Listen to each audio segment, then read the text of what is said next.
2:47 a.m. The Riverton City Hospital emergency room was brightly lit with fluorescent lights, but as cold as a courthouse without justice. A black woman in a pearl blazer walked in, carrying her feverish son. No screaming, no chaos, just a simple plea. Please save my son. But instead of a nurse, she received a disdainful look from the doctor on duty. Dr. Lorraine Huxley pinched her nose and pointed. This room does not accept cases with insufficient insurance. That voice rang out in the middle of the night, among the tired crowd, like a prejudice sentence pronounced with a name tag and white blouse. The woman didn't argue. She just stared, silent. The look in her eyes made the room sink as if someone had just accidentally offended something sacred they hadn't yet understood. Unbeknownst to them, the woman was Ava Kingsley, CEO of the state's largest health network, and this hospital belonged to her. In just a few hours, everything would be reversed. From the emergency room to the boardroom, from a night of discrimination to a dawn of justice. But justice did not come with a shout. It came with a silent voice. If you believe that human dignity has no skin color, please like, share, and subscribe to the channel to join me in a true story where a mother doesn't need to scream for the world to hear. 2:47 a.m. Riverton City. Hospital was still lit up like a small city that never sleeps. The white light from the fluorescent lights reflected off the gray tiles, making everything look clean, but cold and emotionless. The steady hum of a heart monitor somewhere behind the door mixed with coughing, calls for nurses, and the static from the TV hanging on the wall playing the late-night news. Ava Kingsley walked into the waiting room with her 8-year-old son, Noah. He had a high fever. His breathing was labored. His lips were dry and red. She held him in her arms. Her pearl-colored blazer slightly rumpled, but still had the neatness of a woman accustomed to living in an executive world where every move was measured by control. The Cartier watch on her wrist flashed silver in the light of the ceiling. It was a small object, but enough to let anyone who knew its value know this woman was not the type to come and ask for favors. Behind the reception desk, Dr. Lorraine Huxley was writing something on a whiteboard. A white woman with short blonde hair and half-rimmed glasses. Her blouse still had coffee stains on it. When Ava spoke softly, but clearly, my son has a very high fever. I need to see a doctor right away.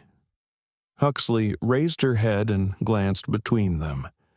Her gaze swept from Ava to Noah's sweaty face. It wasn't the look of a doctor examining a patient, but of someone measuring someone's worth by the color of their skin. "Do you have insurance?" Huxley's voice was dry as paper.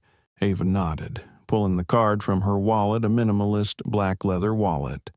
No logo, just the name Ava Kingsley, Executive Health Network.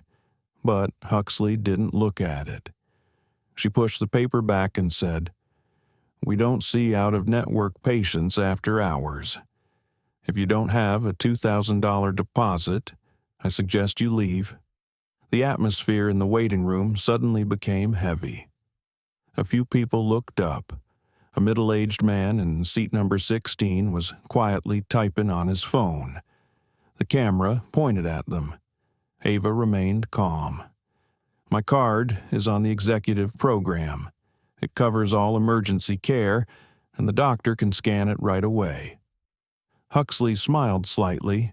The half-smile people used to being in a superior position used when they believed someone else was playing a role.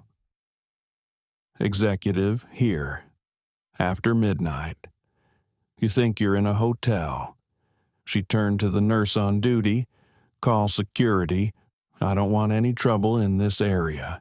Then she pinched her nose and took a step back, as if the 8-year-old boy in Ava's arms were a biological threat. I remember the room was dead silent. The TV was still playing the announcer's voice, but no one was listening. People were just looking at the woman holding her child, standing still in the space filled with cold light. There were no tears, no screams, just silence, the kind of silence that makes those who believe in their power uncomfortable. Ava placed her hand gently on Noah's forehead, her voice steady and audible. "I don't need a hotel. I need a doctor." Huxley crossed his arms and looked over his shoulder. "You could go to the Southern Public Hospital. They might have a program for your case." The words "your case" fell like a small, sharp, precise knife. The young nurse beside her, Sophia Martinez, frowned slightly. She looked at the baby, then at Ava, her gaze wavering between conscience and command. Ava bent down and wiped his forehead, whispering, "It's okay, baby. Mommy's here." Noah groaned softly, his eyes half closed. The digital clock on the wall read 2:48. The seconds seemed like years. A large man in a security uniform stepped forward. Name tag Andre Collins. He looked at Huxley, then at Ava. "What's wrong? Doctor, get them out. No valid insurance." Huxley's voice was cold. Andre frowned slightly. "She has her insurance card in her hand. Do your job, Collins." I saw Ava look at the guard. It wasn't a pleading look, nor a challenge, just a quiet one, as if she understood that things were going the way the world always did, except this time. She was at the center of it. The people in the room began to whisper. Someone whispered, "She doesn't look like someone without money." Another person shook his head. "Here, her skin speaks louder than her wallet." The bright white light on the wall reflected in Ava's eyes. She put down her bag, pulled out her phone, and opened the intercom app. It was a familiar operator touch comm, concise, precise. "Olivia," she said softly, "connect me to KHN operations right now. I'm at Riverton City Hospital." Huxley smirked. "What are you doing?" "Calling a friend for help." Ava didn't answer. She just pressed the speakerphone button. Olivia's voice rang out clearly. "Yes, Miss Kingsley, I have notified the night manager." Kingsley's name fell like a small stone, but it was enough to crack the invisible wall in the room. Sophia, the nurse, looked up slightly, her eyes flashing with realization. Andre stood there, motionless. Huxley flinched, but tried to keep his voice firm. "I don't care who you are. Here are the rules. No money, no treatment." Ava looked at her watch, then at her son. Her voice was as soft as a breath. "Do you know, when a child has a fever of over 40 degrees and treatment is delayed, every minute that passes is a life-threatening moment." Huxley was silent, not because she didn't know, but because she didn't want to hear it from someone she didn't respect. No one in the waiting room dared say anything, but the phone camera on seat 16 remained open, the live stream running. The comments began to appear, small at first, then explosive. Bias exposed. Ava didn't look at it. She just sat down on the chair, holding Noah in her arms, and whispered, "Don't worry. Justice doesn't come through screaming." I think she was probably talking to herself. Outside, the sky was still pitch black. Inside, the light was blindingly white. No one knew that.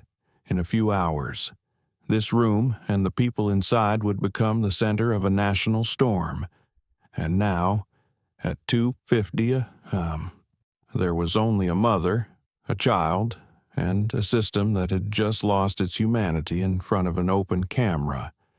The clock read 2:55 a.m.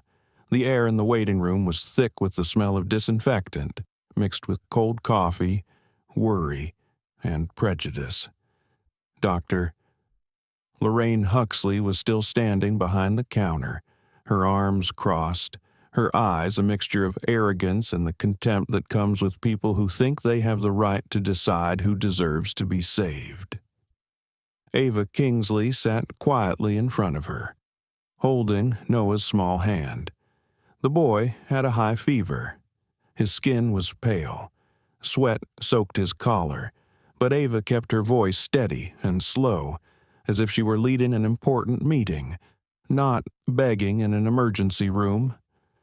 "Doctor," she said, "my insurance is executive. I confirmed it covers all emergency care, including after hours. I can show you the confirmation code." That voice, clear, but not loud, like someone who understands that the more you're pushed into a corner, the more you have to stand up straight. Huxley didn't answer right away. She tilted her head, took off her glasses, wiped them with a tissue, and said, her voice as flat as wind on ice, "You make a good point, but our policy is that unregistered patients must pay $2,000 in cash. I can't make an exception." Then she added, almost deliberately so that others could hear, "This is not a high society club, miss." A soft humph sounded from the corner of the room. A middle-aged white woman, a patient, shook her head slightly. "Tonight, many people think they are important." No one answered, but there was a small click sound. The phone lens in the hand of the man in seat 16 continued to record. The live stream was still on, the number of viewers increasing by the minute. Ava looked around. Her eyes weren't resentful, just a little sad, as if she was observing an old crack in a wall she once believed to be sturdy. She took a deep breath. Her voice, still calm, "I'm not asking for special privileges. I just want my son to be rescued. You can check my card code now. The system will confirm." Huxley smiled faintly. "If everyone says that, this hospital will have to check all night. I don't have time for people who think they are exceptions." Then she turned to Sophia Martinez, the young nurse standing next to her. "Sophia, do you hear me? No records, no insurance, no services. I don't want any trouble." Sophia pursed her lips. "But the boy has a high fever. Doctor, if we don't bring it down soon, he might—" "No ifs. Sophia, I'm in charge here." I remember, in that moment, everything seemed to stop. The other patients stopped talking. Even the vending machine in the corner fell silent. A young woman with a child stood near the window, pulled out her phone, and started recording. There was something in Ava's eyes that held them back, an unnatural calm in a place so chaotic. Ava straightened her blazer and set her insurance card down on the counter, lining it up with the edge. "You can keep this. I'm not leaving until my son is examined by a doctor. If you need to, you can contact the insurance company right now." Her voice was still soft, no shaking, no pleading. Huxley tilted her head.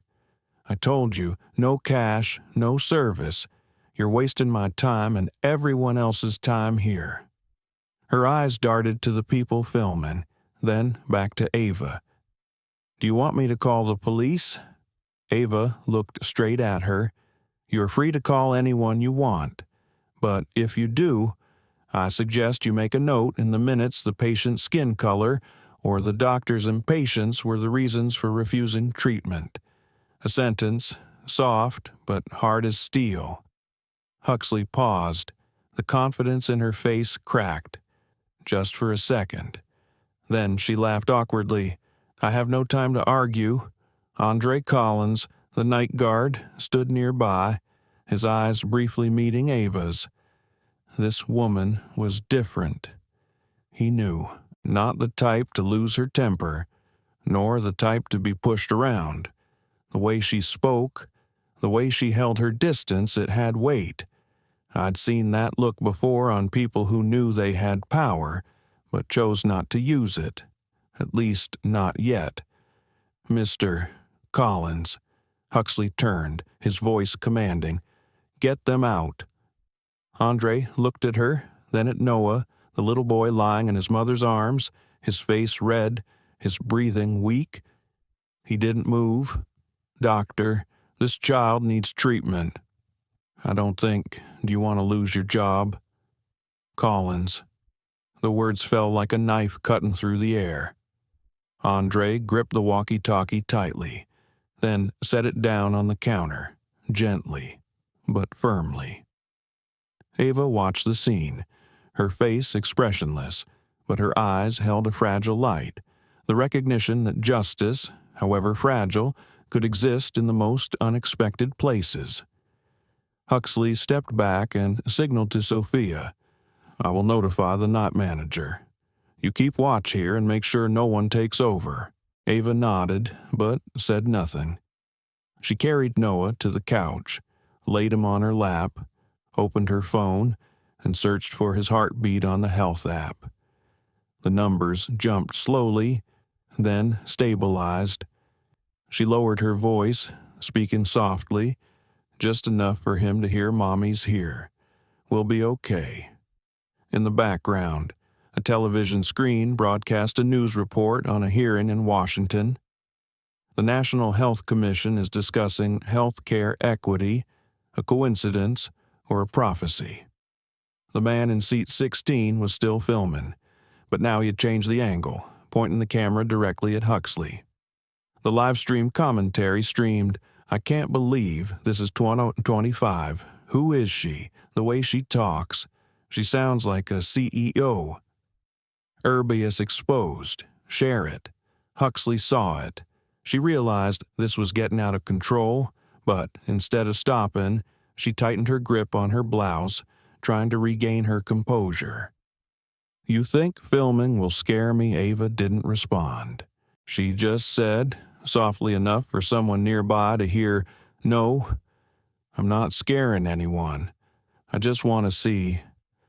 I think, at that moment, everyone filming understood she didn't need to scream, because her real voice had already begun to spread beyond the hospital walls.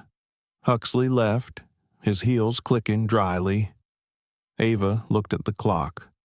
3:02 a.m. Noah fell asleep in his mother's arms. His sweat had lessened. The white light reflected off his face, into his mother's eyes, still bright and still. No one knew that in a few hours. The woman who was kicked out of the emergency room would be sitting in the hospital's executive chair, and those people who were laughing would no longer be standing here. But at this moment, there was only one thing: silence. A silence that even the powerful feared. 3:04 a.m. The fluorescent lighting still cast a cold white cast over everything, as if this hospital had no concept of warmth. The waiting room was strangely quiet, the silence before the storm. In the corner, the phone of the man sitting in seat 16 was still glowing. The live-stream screen showed Ava Kingsley sitting still on the metal chair, her son lying in her lap, her small face bathed in cold light. "She's been there for 10 minutes, someone whispered. "I can't believe it. They actually turned a sick child out." The live stream started with just a few dozen viewers. Now the numbers are skyrocketing by the second. One tap, then 100 more. A hashtag was born, error bias exposed. I've seen worlds explode from a single image, a single sentence. But this time, there was no shouting, no fighting, just silence, and one woman who refused to leave. Maybe that's what kept people glued to their seats. Ava sat still, her hand on Noah's forehead, occasionally wiping the sweat with a towel. She checked her watch, then her son's heart rate. Every movement was precise, calm, nothing too much, nothing too little. In the distance, Nurse Sofia Martinez stood by the door, watching. She had seen many conflicts in this emergency room, but never one that made her feel ashamed of the place she worked. Sophia bit her lip. Her eyes turned to Dr. Huxley, who was on the phone with the night shift manager.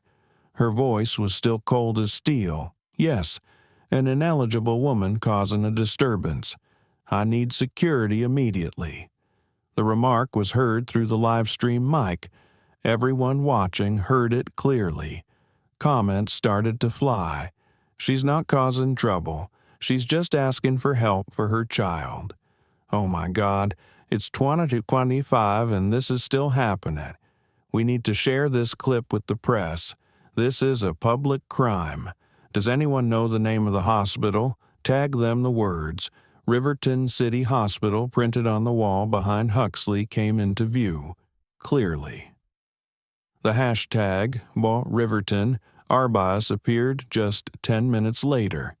The virality began like a chemical reaction. An account with millions of followers reshared the video with the caption, "A mother was denied treatment for her child because of the color of her skin." This needs to be clarified. Within 30 minutes, hundreds of thousands of people had viewed it. Thousands of comments had been made. Dozens of journalists had flagged it. But in that room, Ava was still oblivious. She just felt her son shiver slightly and put a hand on his shoulder. "Baby, take a deep breath. Mommy's here," Noah whispered. "Do they hate me?" "Mom." A childish question, but in that room, it weighed like stone. Ava stroked her daughter's hair. "No, honey, they just don't understand. And when people don't understand, you don't have to get angry. You just have to be patient." I think if anyone in the room understood what I was saying, they would feel a little smaller.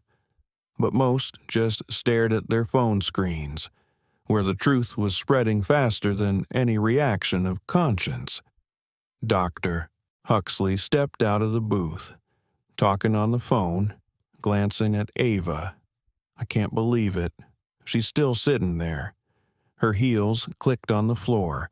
With each click, hundreds of angry reactions poured in from the online audience. Outside, an ambulance siren blared.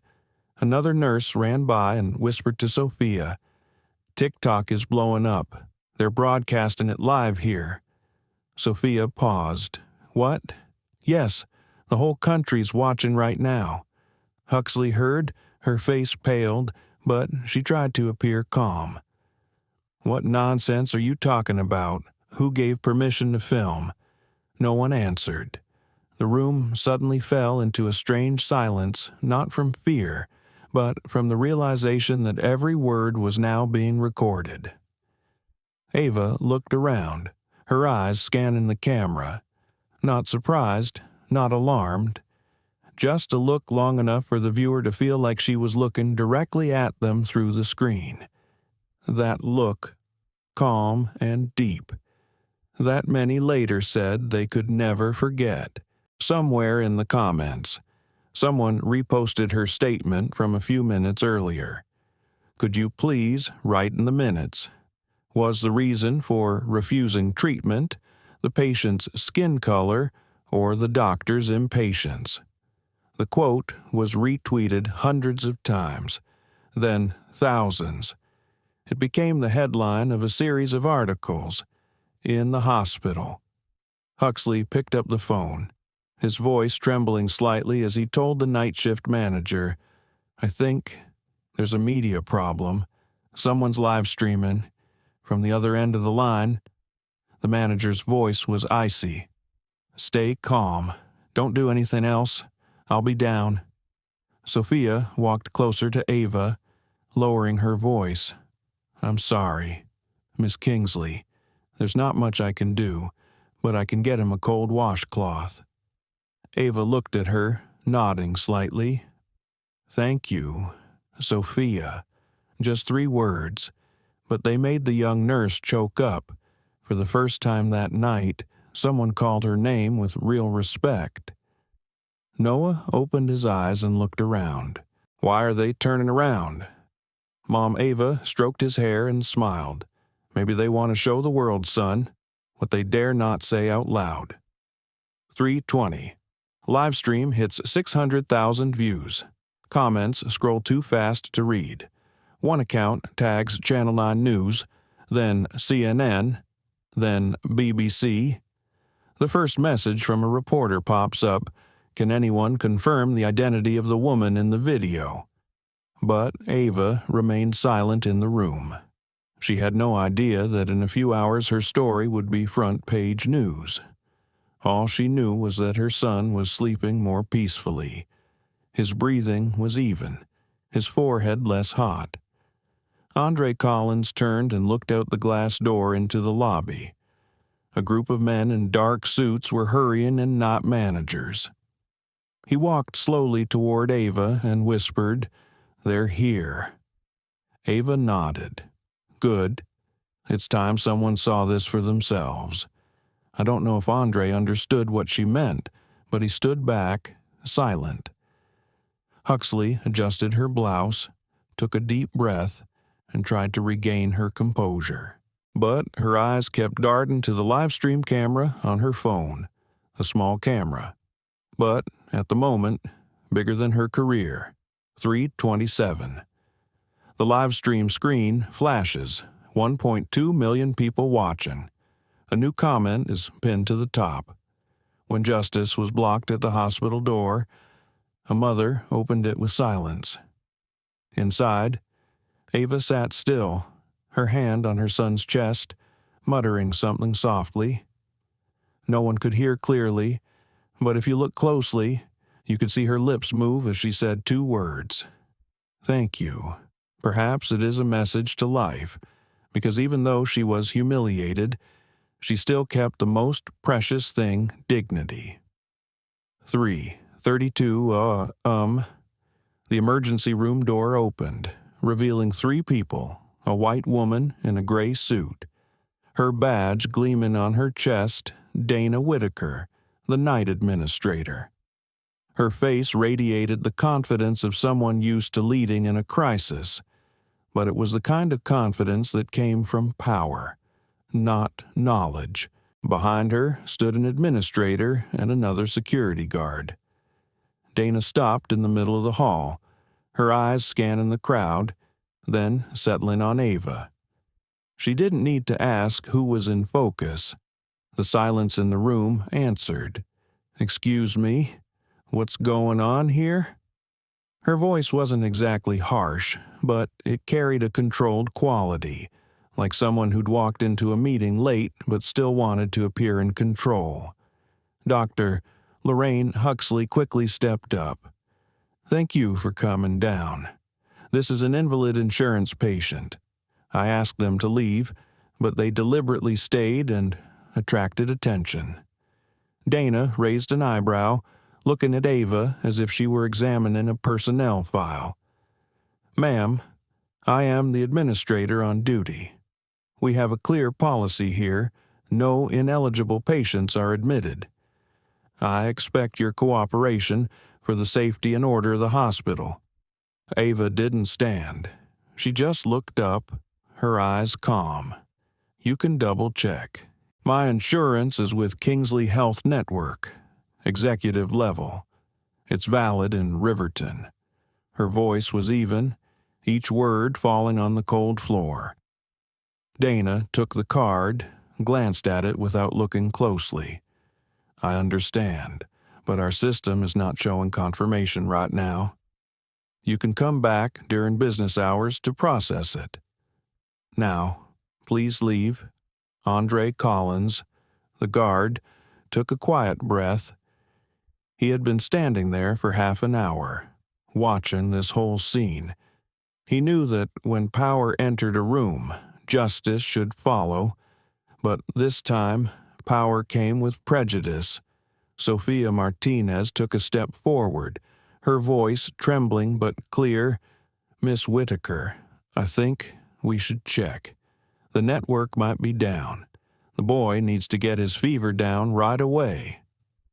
Dana turned, a polite smile on her face, the kind that chilled people more than a scolding. "Nurse Martinez, I appreciate your compassion, but we operate by process here, not by emotion." I remember Ava still didn't speak. She just watched. Something in her silence told me that this woman didn't need to speak to control the situation. She was just waiting for the right moment for everyone to see themselves slipping over the moral line. Noah groaned softly, so softly that only Ava could hear him. She pressed her hand to his forehead and said softly, "Just hold on a little longer. It's almost over." Her voice carried no anger, but certainty, like someone who knew that every action, every word now would be proof, not just for herself, but for the entire system. The live stream is still running. The phone screen in seat 16 has surpassed 2 million viewers. Comments are pouring in. Who is that woman? Why is she speaking so calmly? The administrator just said, "Out." Are they really turning the patient away? Someone called the press. This is a blatant violation of human rights. Huxley looked at Dana, seemingly seeking approval. Dana nodded slightly. "Mr. Collins," she said, "please remove these two from the waiting area. If they need treatment, they can go to the South Community Center." Andre stood still. His hand was still on the radio, but he didn't move. "Miss Whitaker," he said slowly, "I can't do that." Dana frowned. "Why? Because the child is sick? And I don't think it's right to send a patient out into the street in the middle of the night." The whole room froze. The air seemed to freeze. Huxley turned to him, his face red. "You're overstepping your authority." Collins Andre didn't reply. He looked at Ava, a look that needed no words, only sympathy. Sophia stepped forward, her voice soft. "I can get a saline bag and a cold towel for the boy, just to keep his temperature stable." Dana took a deep breath, her smile stiff. "If you do that, you're responsible." Sophia kept walking quickly, her hands shaking but determined. "I have heard it said that morality in the system is like oxygen. We don't notice it until it is taken away. And that night, I saw it clearly, the system was suffocating." Ava looked after Sophia, then back at Dana. "You're right. Every organization has processes, but processes are only good when they serve people, not the other way around." She spoke softly, as if discussing business. Dana raised an eyebrow. "I don't argue philosophy. I'm just doing my job." "Sure," Ava replied. "We're all doing our part. Me too." No one understood what that meant, but a strange feeling permeated the room, as if something was moving slowly, preparing to turn the whole situation upside down. Outside in the hallway, the first reporter's footsteps echoed. A receptionist ran over, panting Miss Whitaker. "There are reporters outside. They're asking about the live video." Dana paled. "What video? The one that's been going viral, over 3 million views." The room fell into chaotic silence. Huxley stepped back, his gaze unfocused. Ava remained seated, her hand gently stroking Noah's hair. Not happy, not angry, just still. Sophia returned with a cold towel and a saline bag. Ava whispered her thanks. "No need to thank me, ma'am," Sophia said, her voice trembling but firm. "I was just doing what a nurse should do. I saw it." That small moment of conscience tipped the balance of power in the room. Donna turned back to Huxley, her voice low. "We need to deal with the media right away. No talking to anyone. Understood. Huxley nodded, his lips pressed together. Ava looked at them, then at her watch. 3:45, she said, her voice calm and clear. Whitaker, I think you should call a higher up, because from now on, this is no longer about a patient. Dana looked up, her eyes flashing with confusion. Are you threatening me? Ava shook her head. I'm not scaring anyone. I'm just letting the truth do its thing. Outside, the first flashes of cameras rang out. The glass reflected the image of a black mother holding her child in her arms. A room filled with white light, an image that would be known to the whole of America within hours. I think justice has begun to set in, not with a shout, but with the weight of silence and morality. 3:50 a.m. The ER waiting room is no longer just a place for patients. It has become a stage where morality, power, and prejudice are auditioning against each other.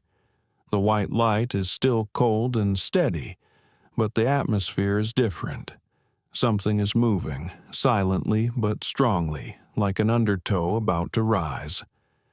Ava Kingsley sat there, silent in the storm. She didn't need to scream or defend herself.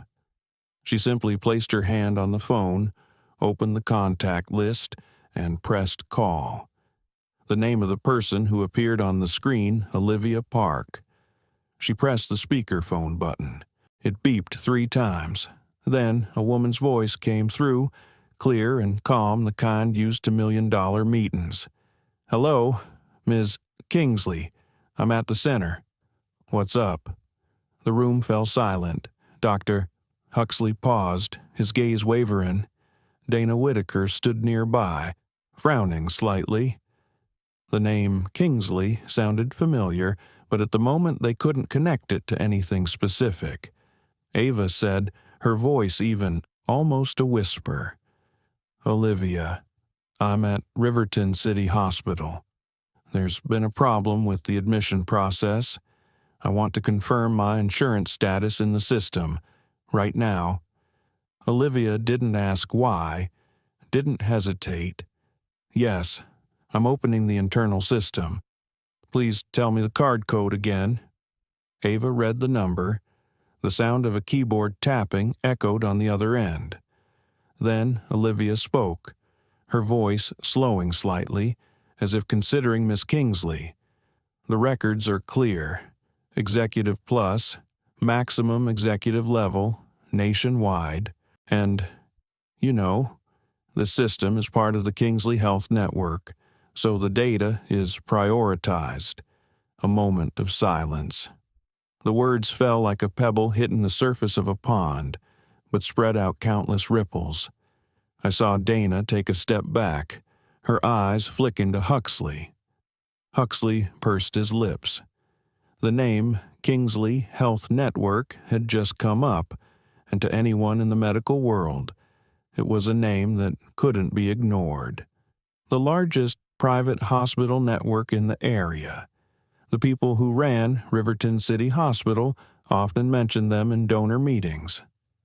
Ava didn't show any emotion.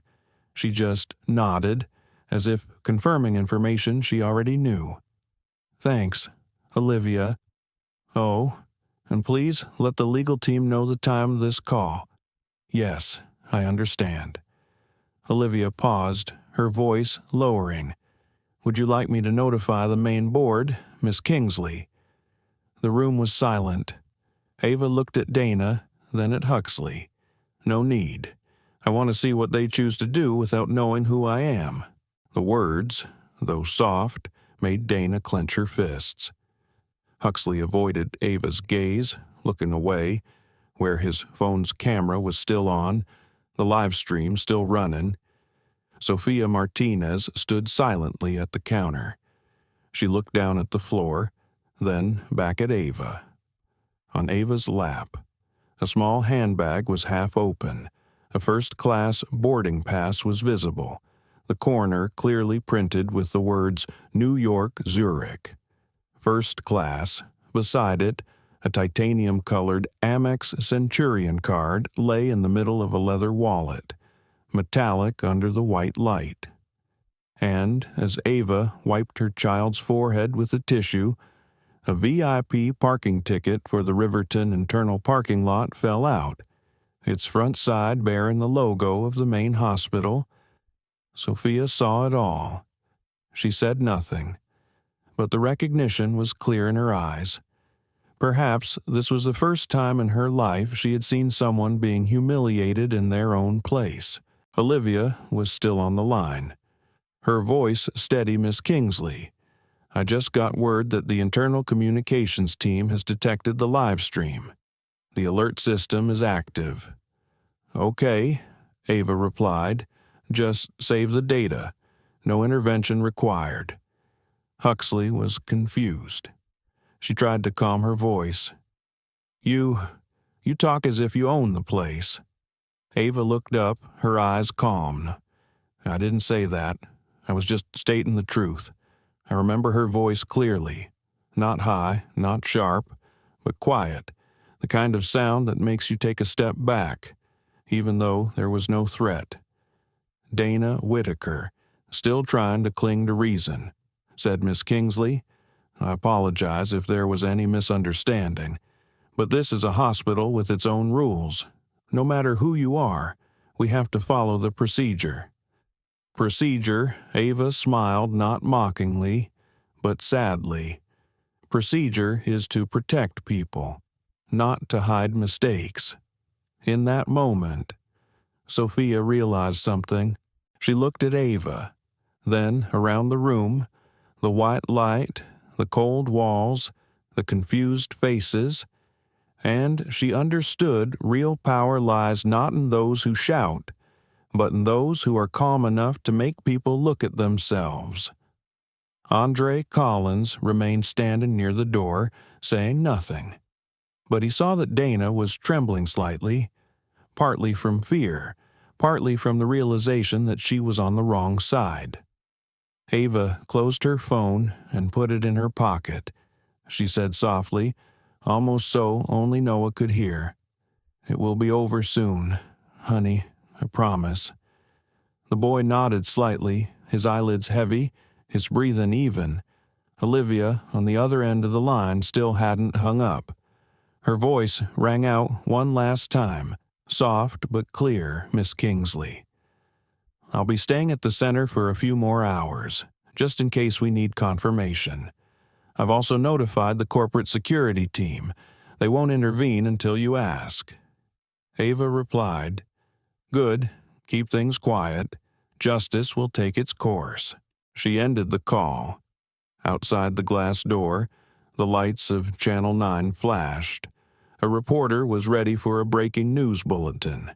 Dana Whitaker saw it and knew it. The power play she thought she controlled had long since ended.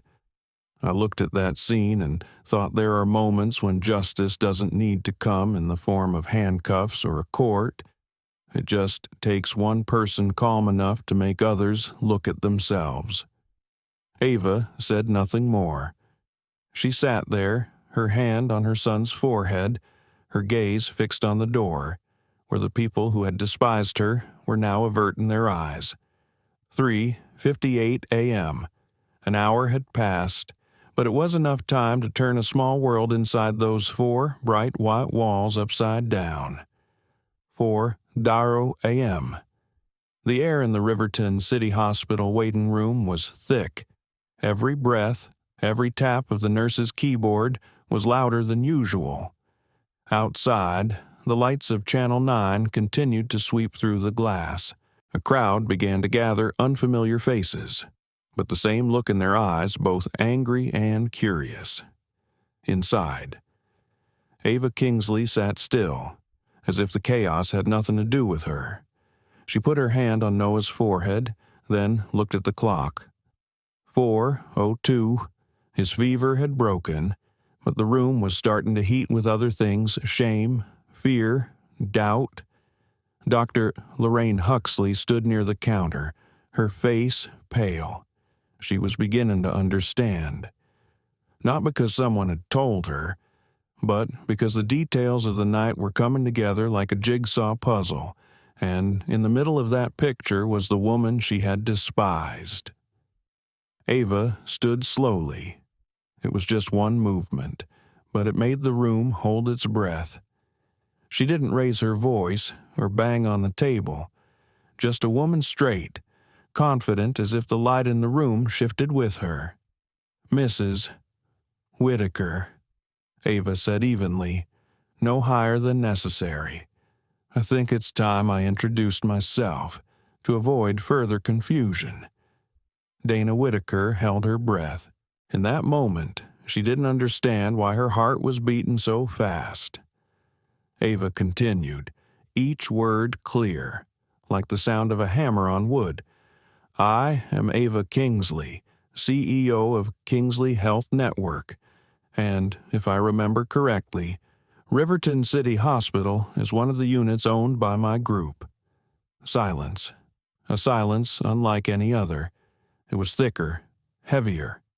Sophia Martinez stood frozen, still holding the saline bag, her mouth slightly open but unable to speak. Andre Collins looked down at the floor, then up.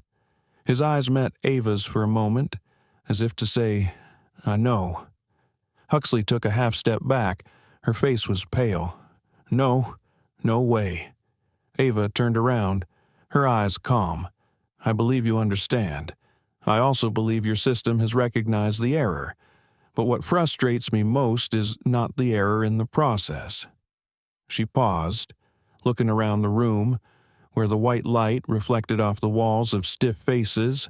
"What frustrates me," she continued, "is that when a child has a high fever, the first thing the system thinks about is not medicine, but the mother's skin color and social status.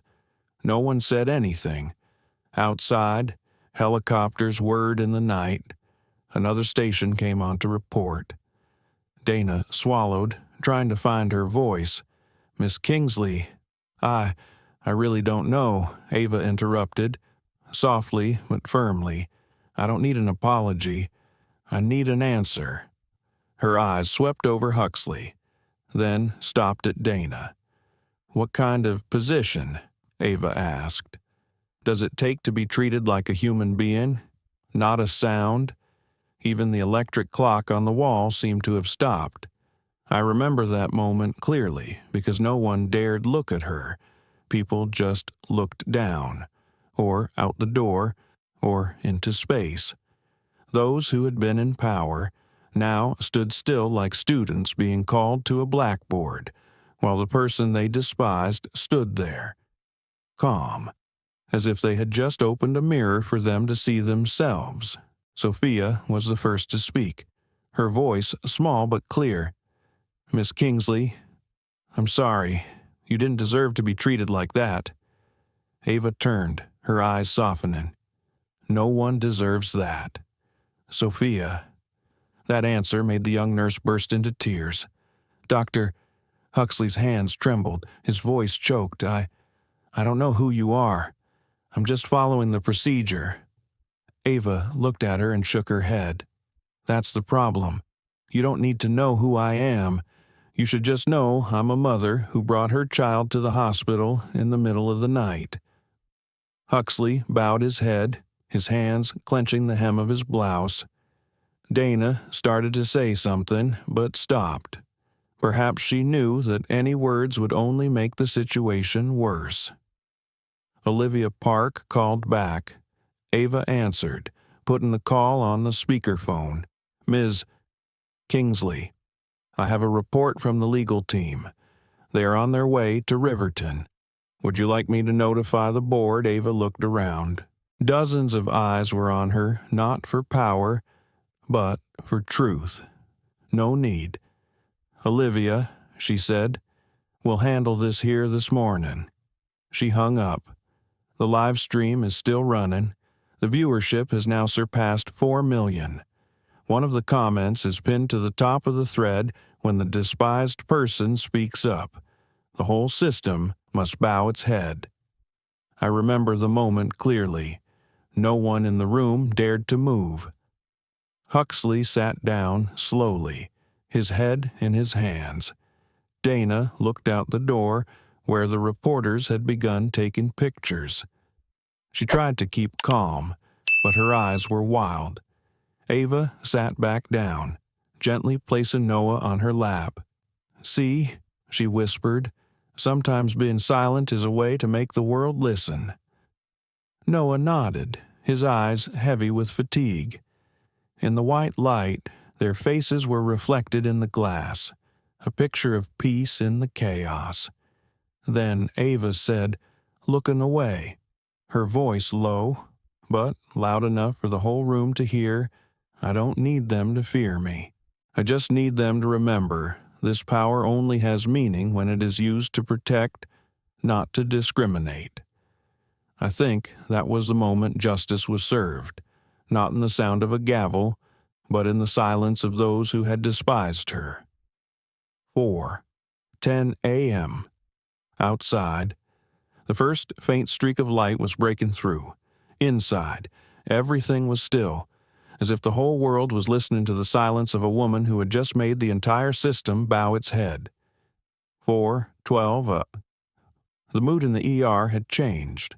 All eyes were still on the black woman sitting next to her son, as if she had tilted the room. But then, from the procedure hallway, a male voice rang out hoarse, calm, and strangely professional without any authority. "Excuse me, what's going on here?" Everyone turned. An Asian man, his scrubs stained with dried surgical blood, stepped out. His name tag glowed in the light, Dr. Michael Tanaka, pediatric surgeon. I remember clearly the moment he appeared.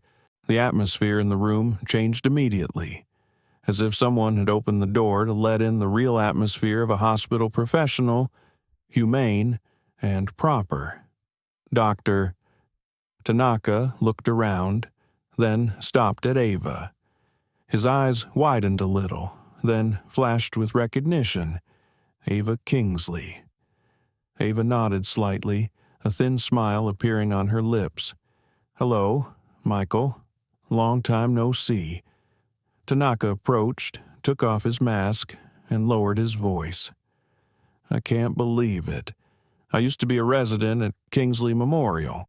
You were the one who approved the Human Equity Program, right?" "Yes," Ava replied, light as the wind.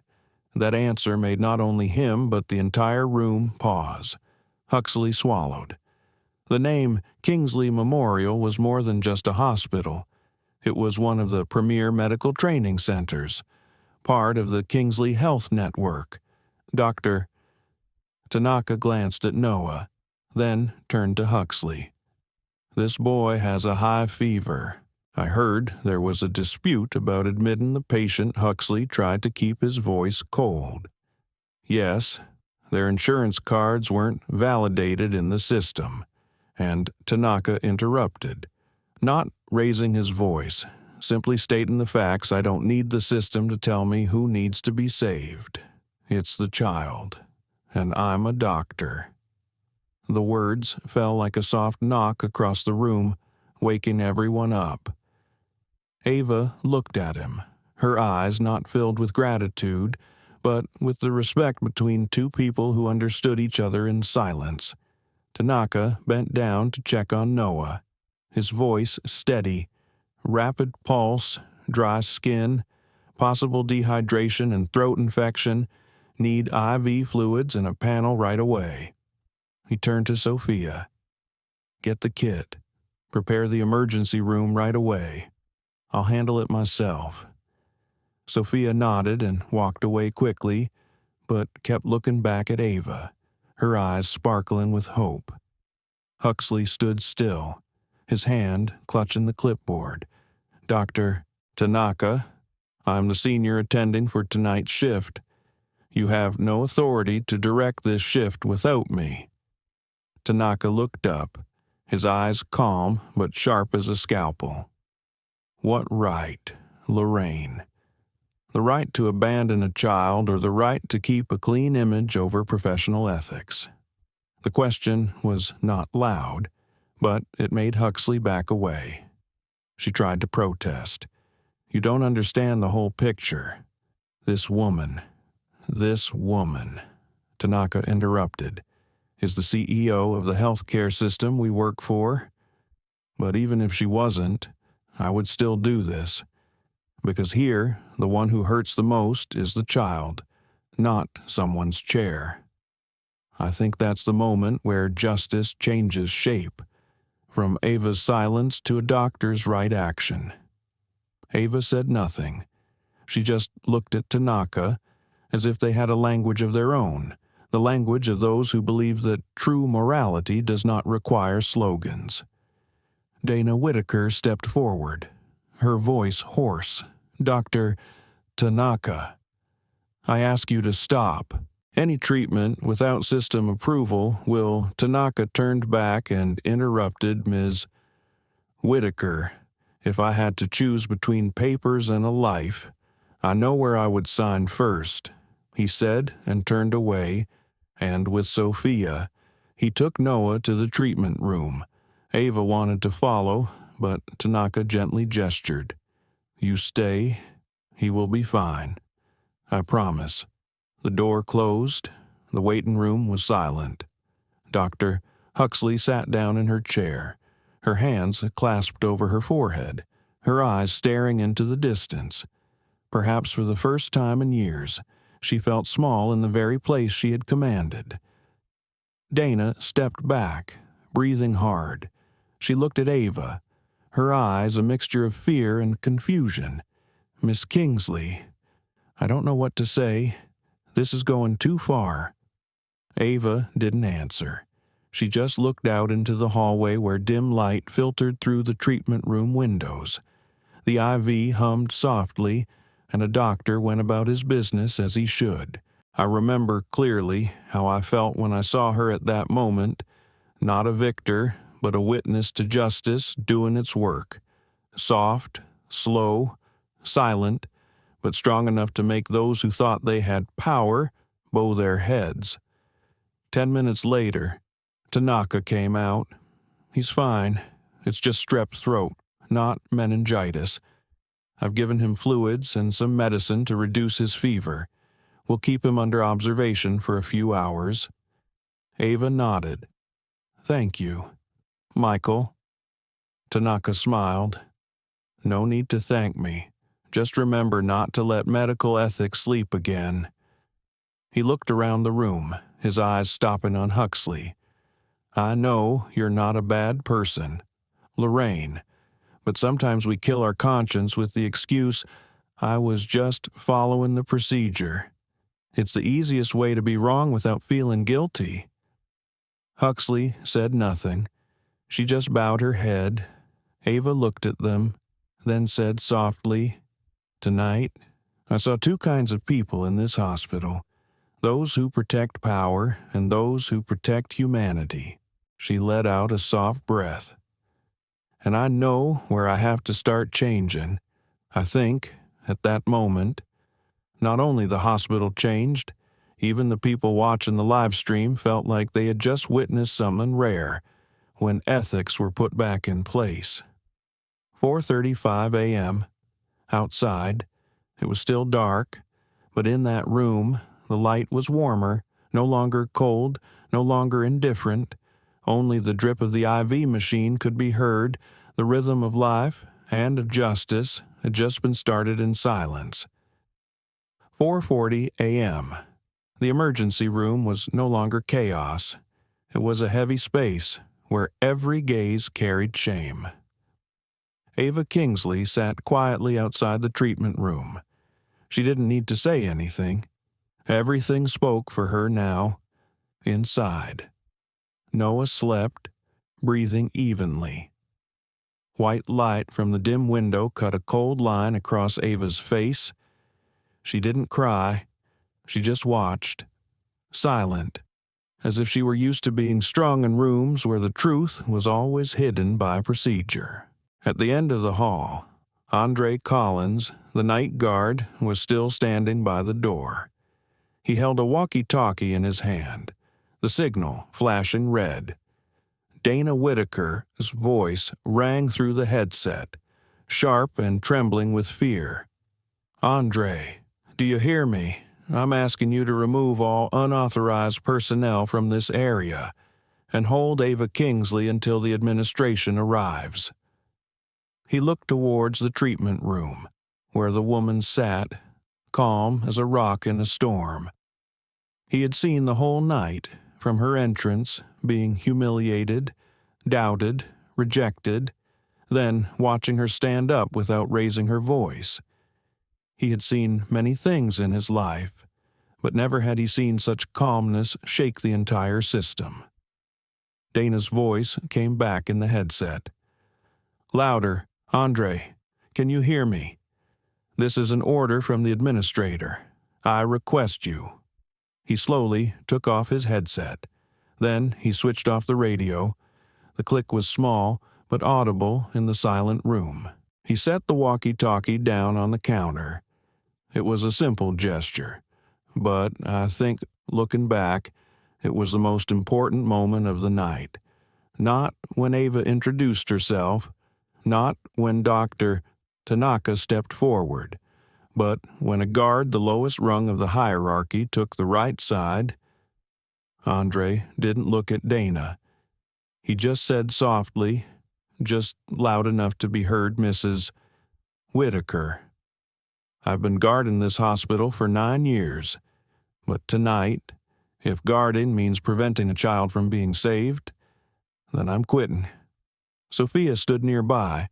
Stunned, she looked at him, then at Ava. No one said anything, only Dana. Her voice choked, said, "You're ruining your career, Andre." He turned around, his eyes calm. "If a career forces me to stay silent in the face of wrongdoing, then it is not worth keeping." The words fell, heavy as lead, and I realized, in that moment, that the power had truly reversed. No longer the CEO, no longer the doctor, but an ordinary person standing up for what was right. Outside, the television lights were blazing. Channel 9 News had arrived. The camera panned through the glass. A reporter was speaking into the camera. The situation at Riverton City Hospital is attracting a lot of attention. The live stream of the incident has now surpassed 120,000 live viewers, with the hashtag #ErbiusExposed trending across social media. Sophia unconsciously opened her phone. The screen was filled with comments. The guard put down the walkie-talkie, the moment when dignity triumphed over power. No need for power, just right. He didn't save the world. He just didn't make it worse. Andre heard the cameras outside, but he didn't turn. He just sat down in a chair near the door, arms crossed, like a loyal sentinel, not with orders, but with his own sense of justice. Dana looked at the scene, her face hard. She tried to keep her voice calm. "You don't understand. Andre, we have to protect the hospital's image." He replied softly, without looking back. "You're right, but the image cannot be beautiful if it reflects from the wrong thing." A moment later, Sophia approached and placed a glass of water next to him. She whispered, "You just did something that no one in this system dares to do." Andre smiled, his eyes distant. "It's not bravery. I just choose not to be a coward." I remember that moment so clearly because there was no noise, no tragic music playing, just the silence of one man standing up in a crowd of bowed heads, and perhaps that is the sound of justice when it is truly lived. Ava stood up and walked over to Andre. She looked at the walkie-talkie on the table, then at him. "You just did the right thing. And that, Andre, I will not forget." He shook his head. "No need to thank me, Miss Kingsley. I just want your son to get proper treatment, like any other child." Ava smiled, the first smile of the night. That's why I built this health system, so that people understand that being respected is not a privilege. It's a human right. Outside, a Channel 9 reporter spoke loudly into the camera. Kingsley Health Network representatives have not yet commented, but according to internal sources, the group's leadership is directly monitoring the incident. In the room, Dana stepped back. She bent down and picked up the walkie-talkie, but did not turn it back on. Perhaps she knew, too, that all power had been lost tonight. Dr. Huxley sat in silence. No one looked at her angrily anymore, for the silence itself had become a verdict. Sophia looked over and said softly, "Lorraine, the guard did the right thing. Now it's our turn." Huxley did not reply, only nodded slowly. Ava looked out the window, where the television light reflected off her face. She knew this moment would be broadcast everywhere, but what pleased her wasn't the attention, but the fact that there were still people like Andre. She said softly, almost to herself, "The world is not without hope." I watched the reflection of the light on the glass, where the image of the guard putting down the walkie-talkie, the mother holding her child, and those who had wronged her began to learn to listen. No one needed to declare anything. Justice is sometimes just an ordinary person choosing to stand still, when the whole world chooses to turn its back. 4:55 m. Outside, the first light of dawn bathed the hospital windows, and inside, courage took over the fight for justice. 5:03 a.m. The emergency room was quiet. The sound of Noah's IV machine faded, replacing the arguing of more than an hour ago. Outside the glass door, a shiny black sedan pulled up to the curb. 4 men in suits got out, briefcases in hand, moving quickly and decisively. Their nameplates reflected the hospital lights: Braxton, Hale and Partners, Civil Rights Division. I remember clearly how they walked through the door. No rush, no fuss. They didn't need anyone to show off their power. The coldness in their eyes was enough for everyone to understand the power play had changed. Olivia Park walked ahead, phone in hand, her white shirt neat despite the still dark sky. She walked straight to Ava Kingsley, nodding slightly. "The legal team is here, ma'am. They want to talk to the Riverton board immediately." Ava looked up, her voice low and steady. "Very well. We'll work here. No need for separate rooms." She didn't look at Huxley or Dana, but when she did, her gaze made both of them drop their shoulders, as if they'd been stripped bare by the truth. The chief attorney, Robert Hale, opened the file and placed it on the table. His voice was even and slow. "We have received Ms. Park's preliminary report. This case includes many serious violations of civil rights and medical ethics. We will take the statement immediately." Dana tried to keep her composure, but her hands were shaken slightly. "I'm sorry. It was a misunderstanding. We never intentionally discriminated." Robert Hale looked at her, his eyes non-judgmental, but cold as glass. "Ms. Whitaker, in civil rights law, intent is not the test of a violation. The results of the action are—" Huxley turned away, avoiding his gaze. Ava sat still, her hands clasped together. "Attorney Hale, I don't need to sue anyone. I just need them to understand that tonight. They treated my son and like we didn't exist in the system I helped build." Robert nodded. "I understand. But to keep that system from failing again, we have to record every detail." Ava gestured to Olivia. "Olivia, send all copies of the evidence. I want everything to be clear." Olivia worked on the tablet. The screen lit up. reflecting in the eyes of the others a list of videos, audio files, camera logs, and livestream links. These files include a video from TikTok Seat 16 and ER lobby security camera recording, an interview clip with Nurse Martinez, and an audio extract of the call between me and Ms. Kingsley at 4:05 a.m., she said, her voice clear. The click sound of her sending the file rang out. Small, but it made the whole room quiet. I remember that feeling clearly, not fear, but the moment when the system of power understood that the truth had been stored in a place they could not erase. Dana raised her head, trying to find her voice.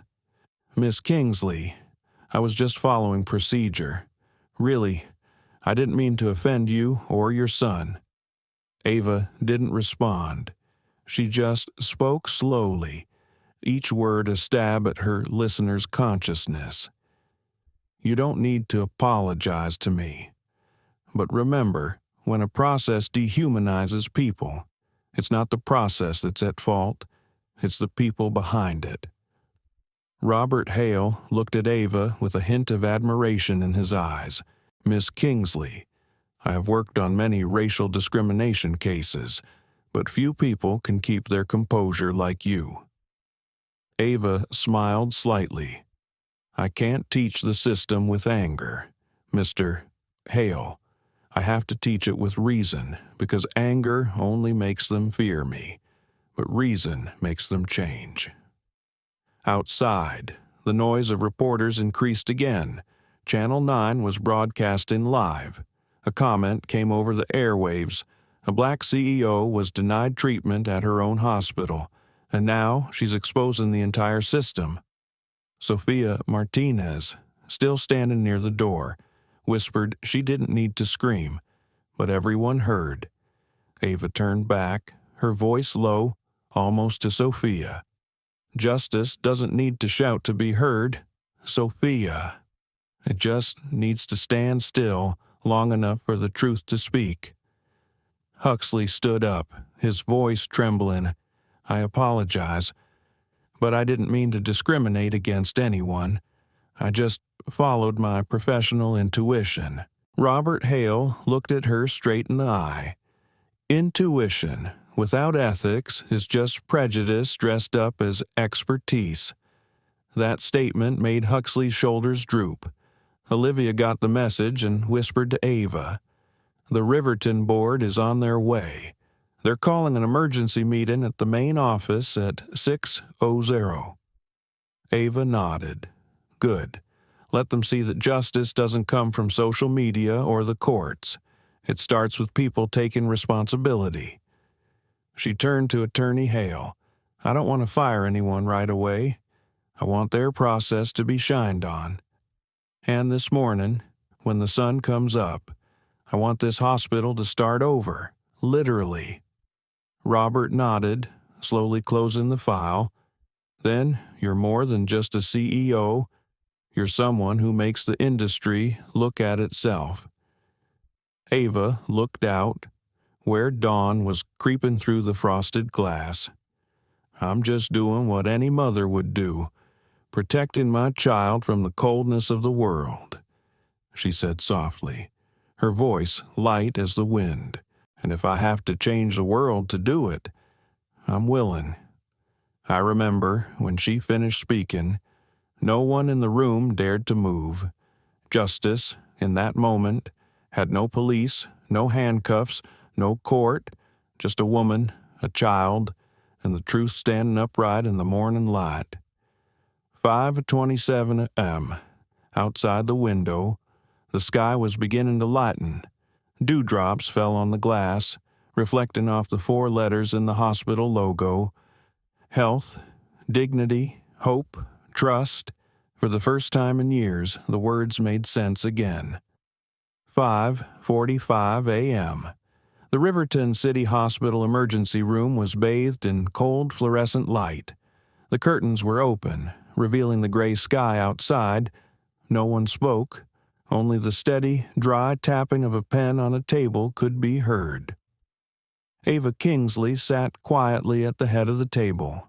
Across from her were Dana Whitaker, Dr. Lorraine Huxley, and several senior administrators who had just been called in. Olivia Parker's laptop was open on the table. The logo, Kingsley Healthcare Holdings, LLC, Delaware, 2019, glowed on the screen like a piece of glowing evidence in the cold room. I remember the feeling. No more anger, no more arguing, just a special kind of silence. The silence of someone who has just realized they are on the wrong side of justice. Ava opened her briefcase and took out a sealed file. She placed it gently on the table and pushed it toward the board of directors. "This is a copy of the 2019 Board of Directors resolution," she said evenly, stating that 51% of Riverton City Hospital's ownership was transferred to Kingsley Healthcare Holdings, LLC, a company within Kingsley Health Network, which I founded and run. The air froze. One administrator, a silver-haired old man named James Lowell, turned the pages, eyes wide. I don't know. We were never informed of direct control by the Kingsley Network." Ava nodded slightly. "Because I don't need notifications. I just need the system to work. But tonight, it didn't work." Huxley sat silently, clutching the edge of his white lab coat. The color, once a symbol of professional authority, now seemed like a thin veneer of shame. Outside, camera lights flashed through the glass. The live stream continued. Bias Exposed surpassed 800,000 live views, spreading to CNN, BBC, and international platforms. Olivia looked up and whispered, "The news is calling this the silent power shift." Ava didn't look out the door. She just said, "I don't care who watches. I just care what they learn from tonight." Dana bowed her head, her voice hoarse. "Miss Kingsley, if I knew you were the owner—" "I wouldn't," Ava interrupted, softly silencing the room. "If I wasn't the owner, you would still treat me differently." There was a long silence. That sentence, simple, without raising its voice, contained the entire moral verdict on the system. Huxley trembled. "Have no excuse. I just—" She paused, her eyes wet. "I forgot what this profession meant." Ava looked at her without resentment. "I believe everyone forgets sometimes. But when that forgetting hurts someone, someone has to remind them." She gestured to Olivia. "Show the document on the big screen." The Riverton City Hospital Board of Directors charter appeared. The words "Majority Shareholder Kingsley Healthcare Holdings, LLC" were clearly visible under Ava Kingsley's signature, stamped with the year 2019. No one in the meeting room breathed heavily. I saw Dana look up, her face pale, then red with shame. Another man on the board asked quietly, "Miss Kingsley, what are you going to do with us?" Ava sat up straight, her voice cold and clear. "I didn't come here for revenge. I came to fix the ethical map of this hospital. When people are afraid of losing their jobs, they change because they are worried. I want them to change because they realize—" A small ping sounded, a text message from Olivia's phone. She glanced at it, then said, "The live stream has now reached 1.2 million viewers. National TV is waiting for an official response." Ava chuckled. "Justice has its own way of spreading. No need for me to advertise." She stood up and walked slowly around the table. "People have called me many things: CEO, investor, powerful woman. But tonight, I am just a mother who was denied her son in her own hospital." She paused, her gaze shifting to the window where dawn was beginning to break. "And I want the world to see when injustice hits the right people, the system breaks. I heard the chair creak as Huxley stood. She said nothing. She just walked towards Ava and bowed deeply, not in fear, but in recognition. Dana slumped in her chair, staring at the table. A tear fell onto the unsigned disciplinary form. Ava turned back to them. Don't cry for shame. Act for truth. Starting this morning, we start again with people. Olivia walked over and placed a new folder on the table, the cover of which read Kingsley Protocol, Bias Detection and Immediate Ethical Intervention. This system will be rolled out across the entire hospital network, Ava said evenly. Every medical, administrative, and personnel decision will be monitored by artificial intelligence and subjected to ethical review. No one will be allowed to say, "I don't know," anymore.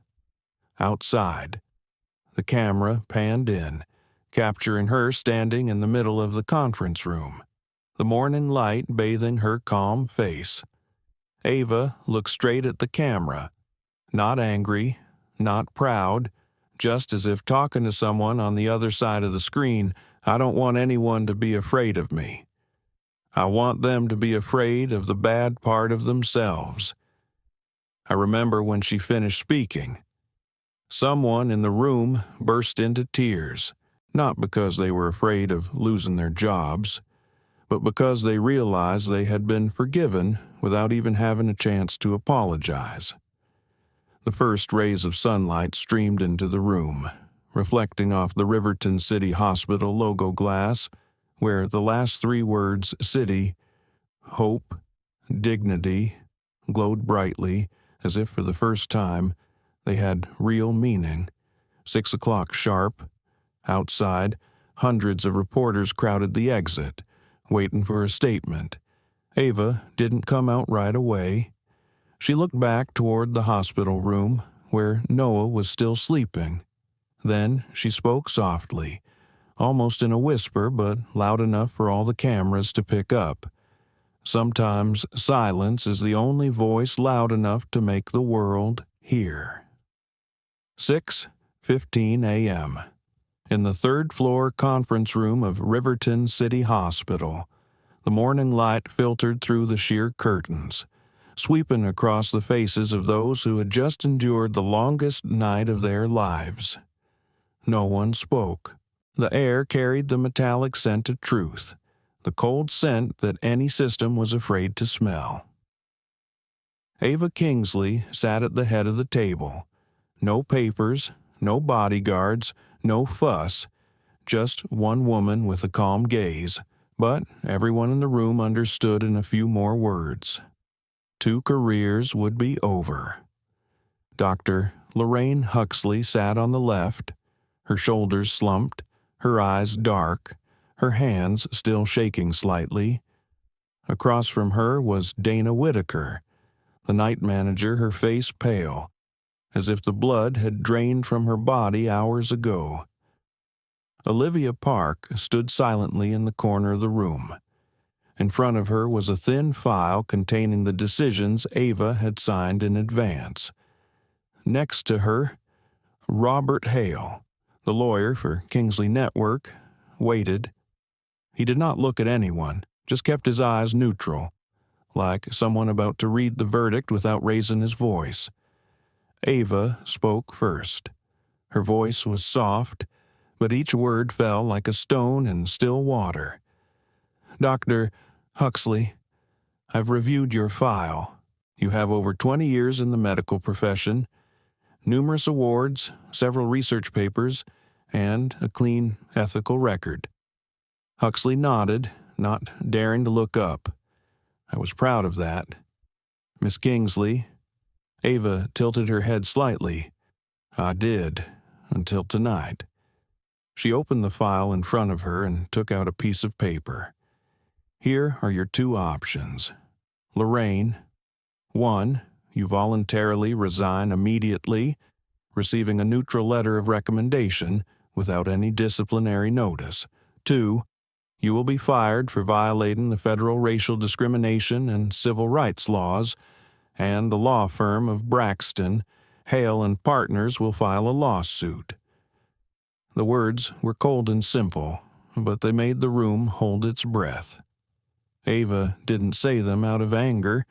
It was her calmness that was more frightening than any threat. Huxley took a deep breath. I didn't mean to. I just reacted out of habit. Maybe I was being prejudiced. But Ava interrupted, her voice barely changing. "We are both driven by prejudice. Lorraine. The difference is I have spent my career recognizing and combating it, while you use it to your advantage." The remark was not meant to be an accusation, but it brought tears to Huxley's eyes. "Can you give me a chance to make it right?" Ava looked straight at her, her eyes not cold, but also not easy to forgive. "Opportunities are not given by me, but created by your actions. From today on, your action is to leave, to let those who stay understand that this professional ethics still has value." Huxley nodded without protest. "I understand." She took the paper Olivia handed her, signed with trembling hands, then stood up, bowing deeply. No one said anything.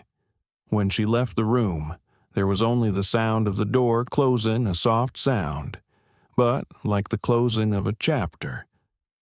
Ava turned her gaze to Dana Whitaker. "Now it's your turn." Dana clenched her hands, her voice hoarse. "I admit my mistake, but, Miss Kingsley, I was just following procedure." Ava tilted her head as if listening to the rain. "Procedure doesn't dictate how people insult others, Dana. It dictates how we choose to respond to situations. And last night, you chose wrong." Dana forced herself to, "You have to understand. I'm under pressure from the system. I'm afraid of making the wrong decision." Robert Hale spoke up, interrupting.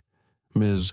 Whitaker, under the Medical Ethics Act, it is a serious violation to refuse service or dismiss a patient without a valid medical reason.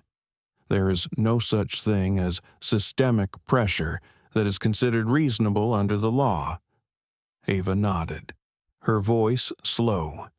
"Last night, you didn't just refuse a patient. You refused the opportunity to prove that dignity has no color.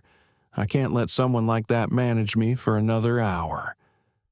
She turned to Olivia. "Do it."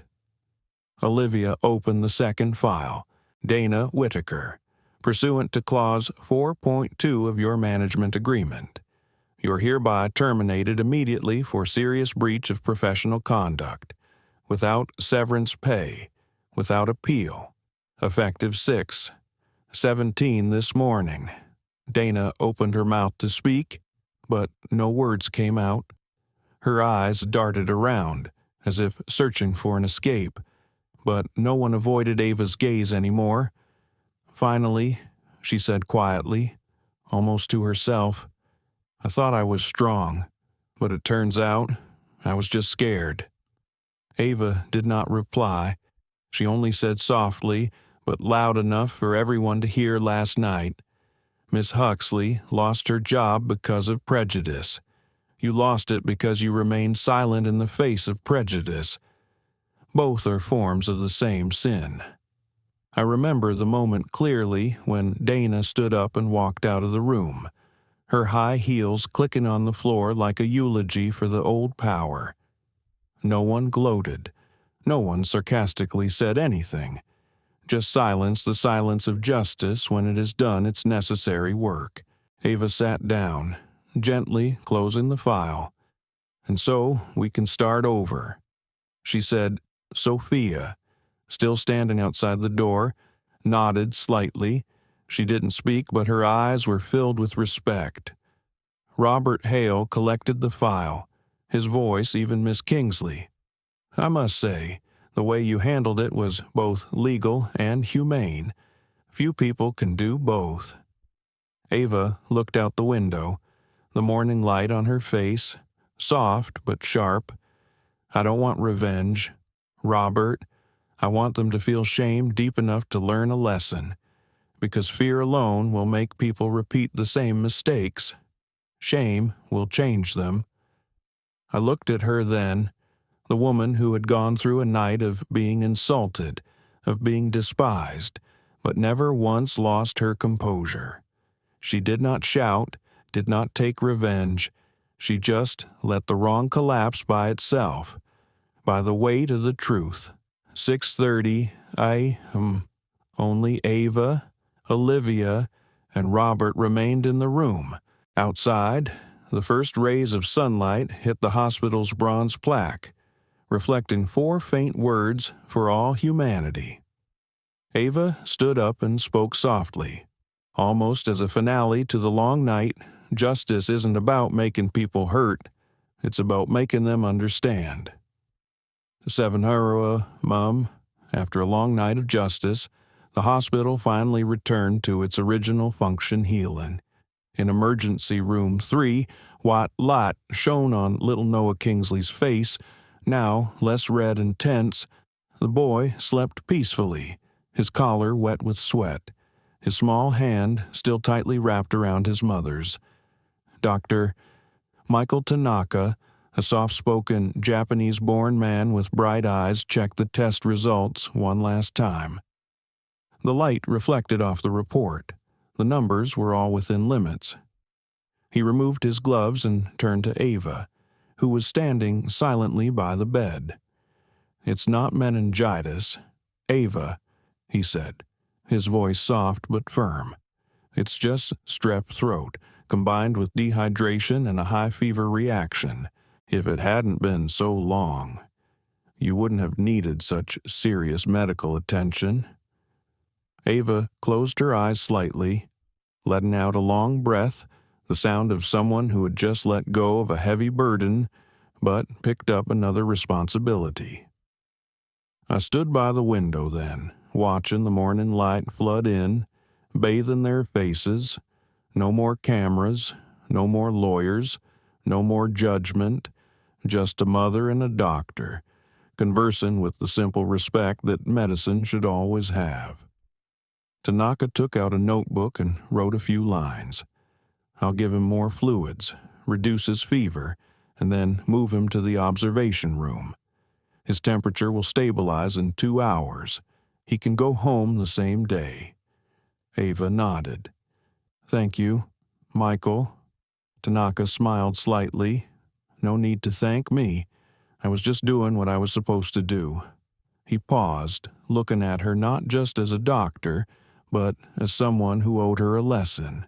"Back when I was a resident at Kingsley Memorial, you said something that has always stuck with me. A good doctor is someone who makes their patients feel valuable even when they're weak." He lowered his voice. "Last night, many people in this hospital forgot that. But this morning, they'll remember thanks to you." Ava looked at him, saying nothing. Just squeezed Noah's hand. "This boy won't remember all of last night," she said softly, "but I want him to grow up in a world where doctors don't need to know who their patients are to decide whether or not to save them." Outside, Sophia Martinez entered, carrying a cup of coffee and a warm smile. "No sugar for Miss Kingsley, like every morning at Kingsley Memorial," she whispered.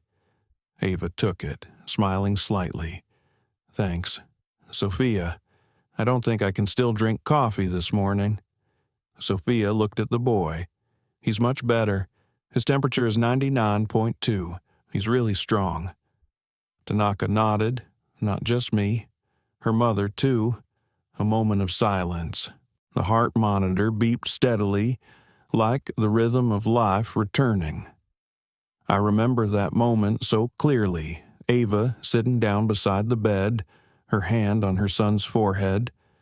The look in her eyes was no longer the look of a CEO or an offended person or a victor. It was simply the look of a mother going through everything to keep her child safe. Robert Hale walked in, was silent for a few seconds, then said softly, I just got the news. The Riverton Board approved all personnel decisions this morning. They also agreed to sign the ethics reform program you proposed, the Kingsley Protocol." Ava turned back, her voice low and calm. "Robert, I want that program to be more than just Riverton. I want it to be a national model. Every Kingsley Network partner hospital will have to implement it." Hale nodded. "I'll work with the Health Department and the Civil Rights Council. Believe me, after last night, no one dares delay." Sophia interrupted, her voice small but full of emotion. "Miss Kingsley, I don't know what to say. Thank you for not screaming, for not leaving, because if you had left, no one would have had to face themselves." Ava chuckled. "I didn't leave because I'd seen my mother denied treatment when I was 12. She just bowed her head and walked away in silence. I promised myself that if it happened again, I wouldn't stay quiet, but I also wouldn't scream." Tanaka stood beside her and whispered, "You kept that promise perfectly." Ava looked at her son again. "Noah will be fine," she said, as if to reassure herself, "but the world won't be." She stood up, her gaze shifting to the window, where the light had grown warmer. "From tomorrow, I want to start a new training program for healthcare workers across the system on unconscious awareness, on human dignity and human rights. We can't save people if we keep dividing them into categories." Hale made a note. "I'll let you know, and you should get a few hours off. Ava," she chuckled, "I'll rest when the system is working properly." I saw the light on her face, tired and strong. The hospital room suddenly felt warmer, as if Noah, in his sleep, could sense that everything was quiet. 8:10 a.m. On the hospital screen, the national news is broadcasting a special bulletin. Riverton City Hospital faces an ethics crisis, but is being led to reform by the person it has wronged, Ava Kingsley, CEO and owner. Below, hundreds of complimentary comments spread across social media, not the loud kind of praise, but simple lines of thanks. "Thank you for teaching us that justice can go hand in hand with kindness. No need for anger, just the truth." In the room, Noah turned slightly, his lips moving as if to say something. Ava leaned closer, clearly hearing a weak whisper. "I want to go home, Mom." She smiled slightly, her eyes slightly moist. "We will go home, Noah, but before we do, I must fix up the bigger house, this house called justice." Tanaka adjusted the IV, his eyes warm. "He will be discharged today, and this hospital will also begin to heal." I moved away from the window and looked back at them one last time. A doctor, a nurse, a lawyer, and a mother. No one talked about money, position, or power anymore. Only what every hospital was built for remained: humanity. At 9 a.m., as sunlight filled the white walls, Ava sat down by Noah's bed and gently placed her hand on his forehead. The heartbeat monitor was steady and steady, and in that moment, justice was no longer something to be demanded. It was already there, in the peace of a child saved just in time. 9:15 a.m. On the top floor of Riverton City Hospital, a large conference room overlooking the still hazy city, a giant screen showed a row of faces on a conference call: Evelyn Harper, James Whitcomb, Sarah Lynn, and Kingsley Health Network board members from across the state. In the center, Ava Kingsley sat upright, a cup of black coffee slowly cooling before her. There was no trace of the chaotic night before, but the air was still thick, as if the whole room knew it was about to become the start of something bigger than a scandal. Olivia Park stood nearby, tablet in hand, connecting to each end of the conference. The screen flickered. "We have enough people," she said softly. "The entire Kingsley Network board is in the conference room. They are ready to hear the report." Ava nodded. "Good. Go ahead. On screen." Evelyn Harper, the honorary chairwoman, with silver hair and a deep, serious voice, spoke first. "Ava, we heard the story. CNN was on it all night. Are you planning on making this a media storm?" Ava didn't shy away. "No. I intend for it to be a reform storm." A few people shifted slightly. Sarah Lynn, soft-spoken, Chinese-born, in charge of strategy, said, "Do you want to handle it internally or make it public policy?" Ava emphasized open. "If we want medicine to serve people, the system must be as transparent as glass. There must be no gray area for prejudice." I watched it, Ava among the powerful, speaking in a calm voice as if reciting a natural moral imperative. No one in the room argued. There was something in that silence acceptance. James Whitcomb, the financial advisor, leaned back, his voice gruff. "You know, if it goes public, the stock will fluctuate. Affiliated hospitals might suspend their contracts." Ava replied immediately, her expression unchanged. "Justice has shaken businesses, but it also builds trust in the long run. I don't want profits if they are based on fear." That made Evelyn Harper, a former National Medical Ethics advisor, nod slowly. "You remind me of my early days in this field," she said, her voice soft but deep. "Okay. Ava, tell me the plan." Ava opened her laptop. The screen projected the headline on the wall: Kingsley Protocol, Bias Detection and Immediate Ethical Intervention Protocol. "Last night, we saw something clear. Discrimination is not just an individual behavior. It is a systemic failure. So we can't just fire a few people and forget about it. We need a system that monitors and corrects in real time." She began. She pressed the button, and the next slide appeared. This protocol has 3 layers. 1.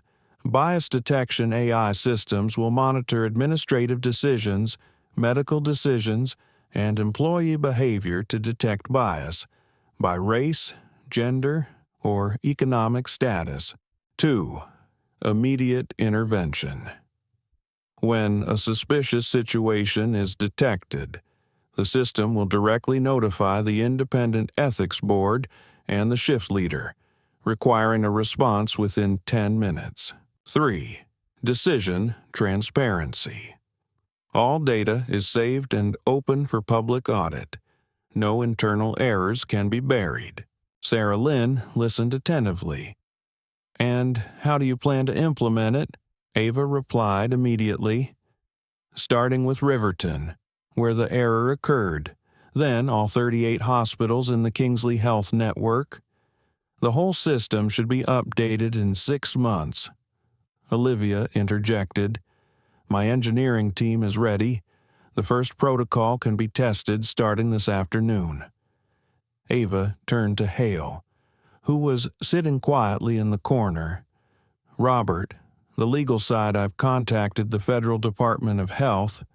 Hale replied, "They're willing to cooperate. There's a new medical transparency law waiting to be championed. I think you just became that champion."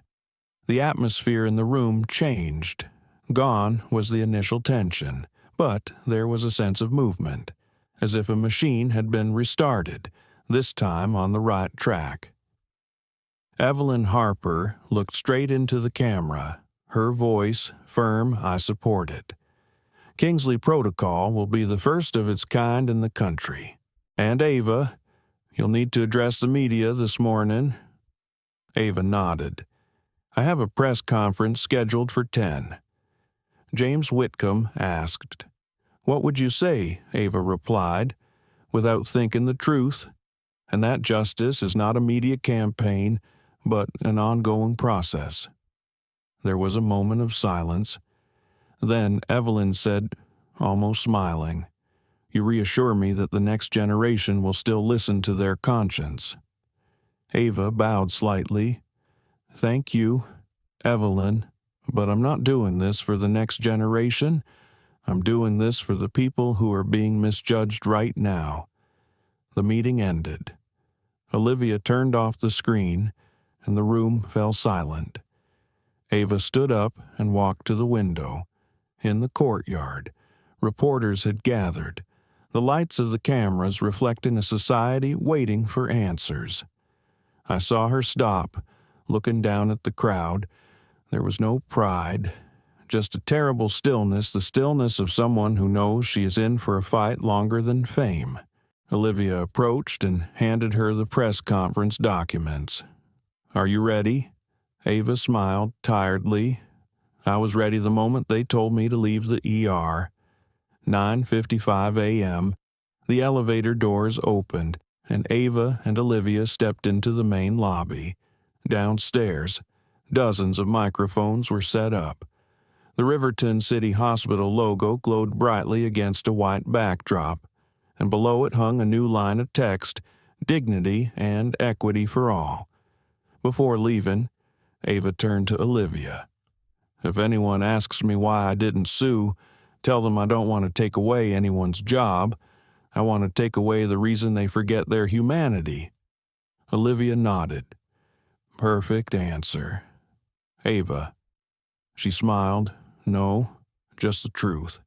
I still remember the last image before she stepped onto the podium, a woman in a pearl-colored vest, her hair neatly tied up, her face no longer angry, only the serenity of someone who had gone through a storm and chosen to stand in the light. 10 o'clock sharp. The cameras clicked, the microphones opened, and the world listened. A black woman, once kicked out of her own hospital, stood there not to tell a story, but to begin to rewrite how the healthcare system views people.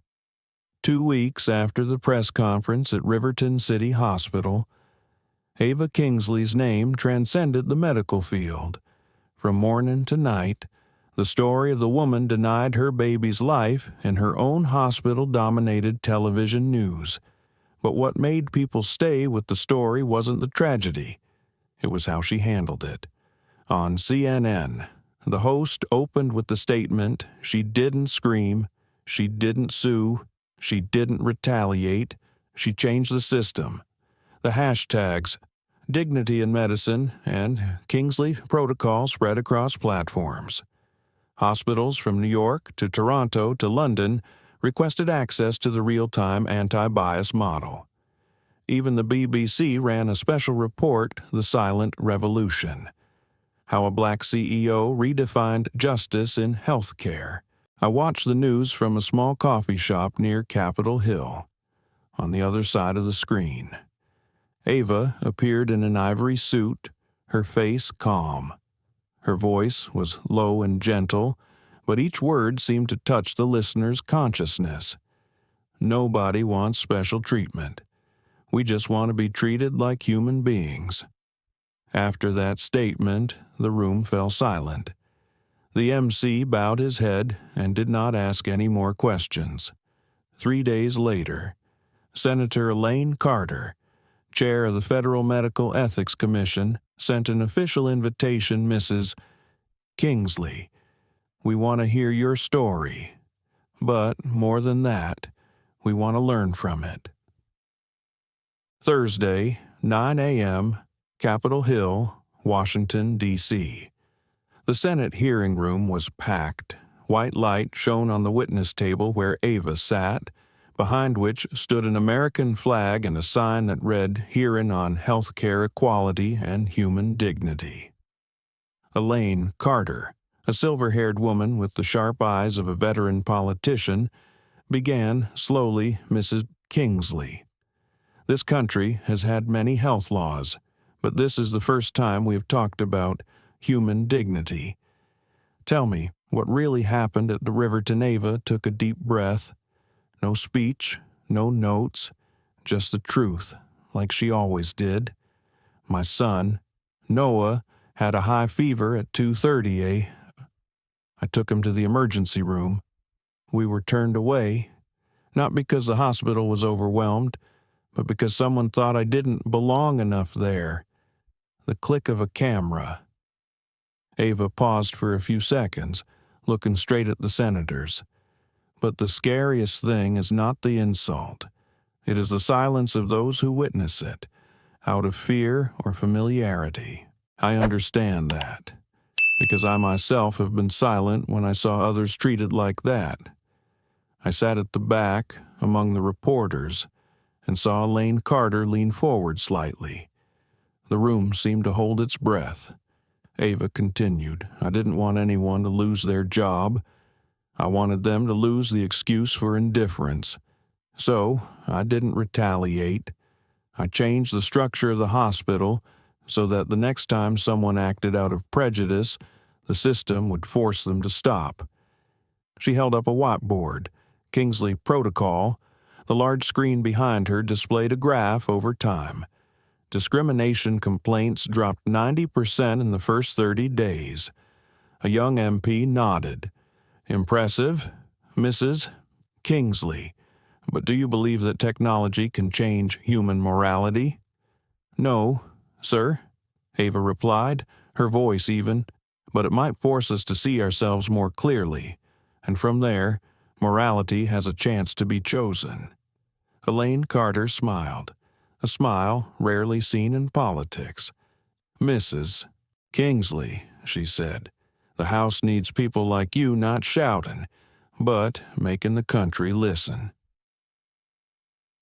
3 weeks after the hearing, the Health, Dignity, and Equity Act passed with 92 votes. It requires all federal hospitals to implement bias detection systems, record treatment data, and periodically disclose rates of discrimination.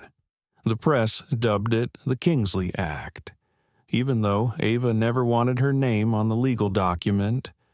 I remember that day, in her Washington office. She said to Elaine Carter, I just want this bill to make people less afraid to say, I've been treated unfairly. If they can say that without fear of being laughed at, I think we've made progress. Elaine put a hand on her shoulder. You know, Ava, at my age, I used to think justice only existed on paper. But you made me realize it begins with an unblinking gaze. That quote was later quoted in a series of programs, becoming the main message of the Dignity for All campaign launched by the Senate. That summer, Ava flew to London to attend the Global Health Forum. When she took the stage, the crowd of nearly 3,000 people rose to their feet. No one introduced her as CEO, discriminated, or businesswoman of color. The introduction was simple Ava Kingsley, the woman who made justice smile. She recounted the Riverton story, but did not dwell on the pain.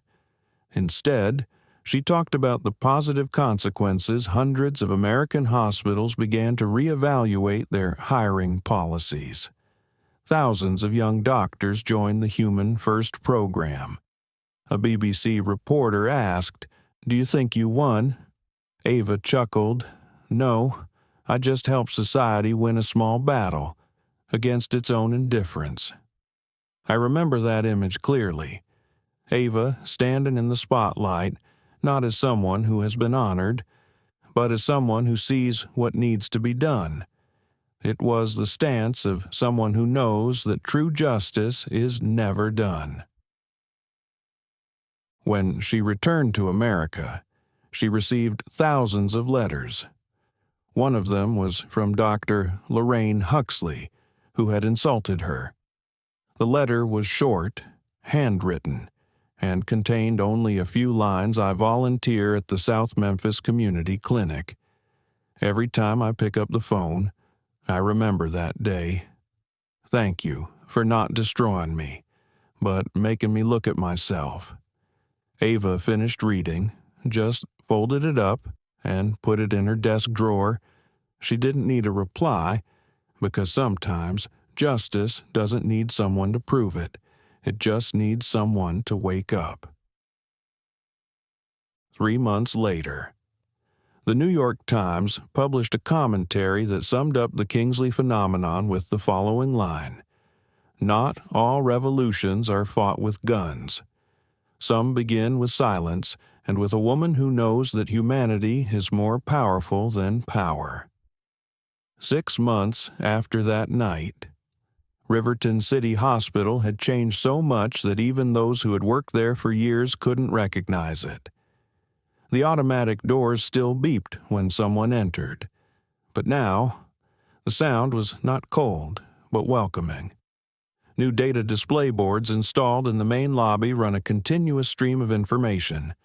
0 discrimination complaints in 180 days. Minority patient satisfaction increased by 47%. Emergency patient turnaround time decreased by 22%. No interpretation needed. The numbers speak for themselves. I stood in the second-floor hallway, overlooking the hospital lobby where Sophia Martinez was mentoring a group of young, newly graduated nurses. They weren't talking about drugs, nor about technical procedures. They were learning to listen to the patient first, before listening to the machines. Every so often, Sophia would stop and point to a small screen on the wall where the Kingsley protocol system displayed a graph of emotions and interactions. "This," she told the nurses, "is a mirror. When someone feels respected, you'll see the interaction turn a light green. If it's red, it means someone has just breached trust." A nurse asked, "What if I accidentally make a patient feel discriminated against?" Sophia smiled. "Then I'll correct you. Here, we're not afraid of being wrong. We're afraid of pretending to be right. I think if someone had seen this hospital 6 months ago, they would have found it hard to believe it was the same place. Back then, every glance was filled with suspicion. Today, it was filled with awareness." Ava Kingsley is rarely seen in Riverton these days. She spends most of her time at Kingsley Health Network headquarters in Chicago, where she is overseeing the rollout of the Kingsley Protocol to the system's 38 hospitals. But this morning, she returned to Riverton unannounced, no escort, just Olivia Park with her, as always. She walked into the lobby and watched silently. An elderly African-American patient was being helped by a young white doctor to sign his discharge papers. They both smiled and shook hands. Neither of them realized that the woman in the gray coat standing in the distance was the owner of the hospital. Ava just looked, saying nothing. Then she turned to Olivia. "You see, Olivia, no need for posters, no need for slogans, just a look between two people who can meet as equals." Olivia nodded. "We're getting closer to what you call quiet justice." "Ava," she smiled slightly. "Yes, because true justice is not noisy." In the 10th floor conference room, Dr. Michael Tanaka presented the quarterly report. His voice was still soft, but clearer and more authoritative than before. "Miss Kingsley," he said, "not only have we had no complaints of discrimination in the last 6 months, we have also had 120 applications from doctors who have left the profession because they have lost faith in the system." He pressed the remote. The screen showed a revenue graph. Patient traffic increased 18%. National insurance companies started giving Riverton preferential contracts because of its transparency index exceeding federal standards. And, most surprising of all, medical errors decreased 35%. Ava looked at the chart, then said softly, "Fairness isn't just good for ethics, It's good for efficiency. Robert Hale, who was leaning against a wall, interjected, and financially. I just got a call from 3 major insurance companies. They want to negotiate a favorable rate for the entire Kingsley Health network. Because, he smiled, public hospitals have less litigation risk. The whole room burst into laughter, the first laughter in months of tension. Tanaka closed his laptop. I've been here since before you arrived, Ava, and I have to say, I've never seen this hospital so healthy, not just physically, but mentally. Ava didn't answer. She just looked out the window at the oak trees changing leaves. Then she said softly, as if to herself, sometimes, to heal a place, you have to let it see your wound first. That afternoon, Evelyn Harper, chair emeritus of the board, called Ava. Good news from Boston and Seattle. She said over the phone, 2 major hospitals have just formally adopted the Kingsley Protocol.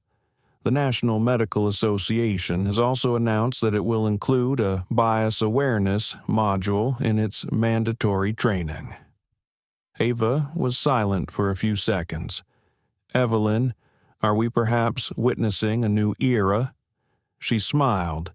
If it is the age of humanity, then yes. I remember that afternoon, Ava walked out to the hospital's backyard, where there was a small garden newly planted by the recovering patients. In the middle of the lavender beds, Noah Kingsley, now completely healthy, was drawing. He held up the picture to show his mother I drew your hospital, but I added sunlight and trees, so everyone can breathe easier. Ava bent down and looked at the painting. The Riverton building was brightly lit, with multicolored hands clasped around the main entrance. She laughed. I think you got it right. Noah looked up. Are you still mad at them? The question made her pause. She stroked his hair and said softly, No, Noah, I'm not angry anymore. Anger only lasts as long as the pain, but kindness lasts longer. In the evening, when the hospital was quiet, Ava walked through the hallway and stopped at the new sign hanging near the entrance Riverton City Hospital. Reborn under the Kingsley Protocol values, dignity, transparency, equality, compassion. Below the board is a small line engraved in steel. No one should be judged by the color of their skin or their status when it comes to saving their life. She touched the words lightly.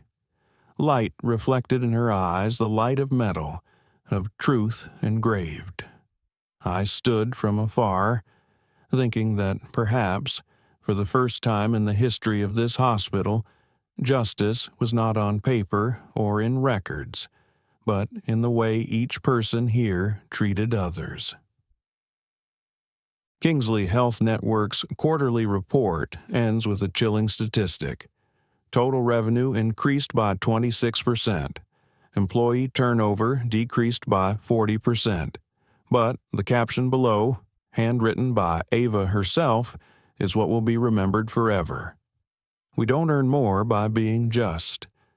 We earn more by treating each other like human beings. A year after that fateful night in Riverton, the medical world still speaks of Ava Kingsley as an icon. Not because she was the first black woman to own a network of hospitals spanning more than a dozen states, but because she did what few powerful people dare to do, use her power for reform, not revenge.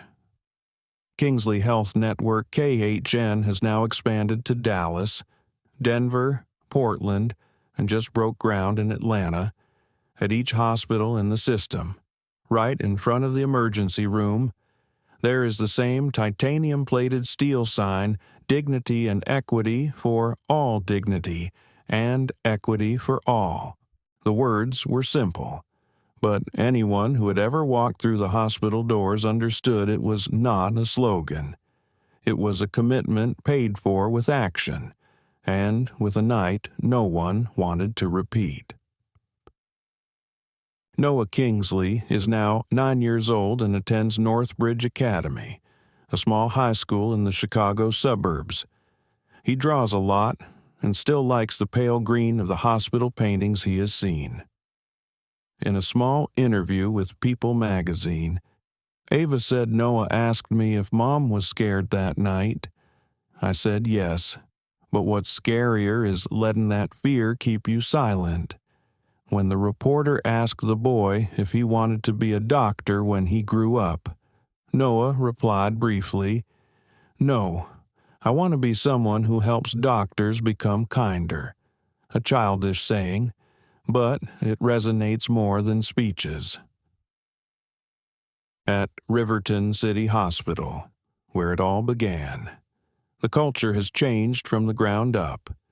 Staff meetings begin each week with a moment of silence, not to commemorate mistakes, but to remind each other of the value of seeing the other whole.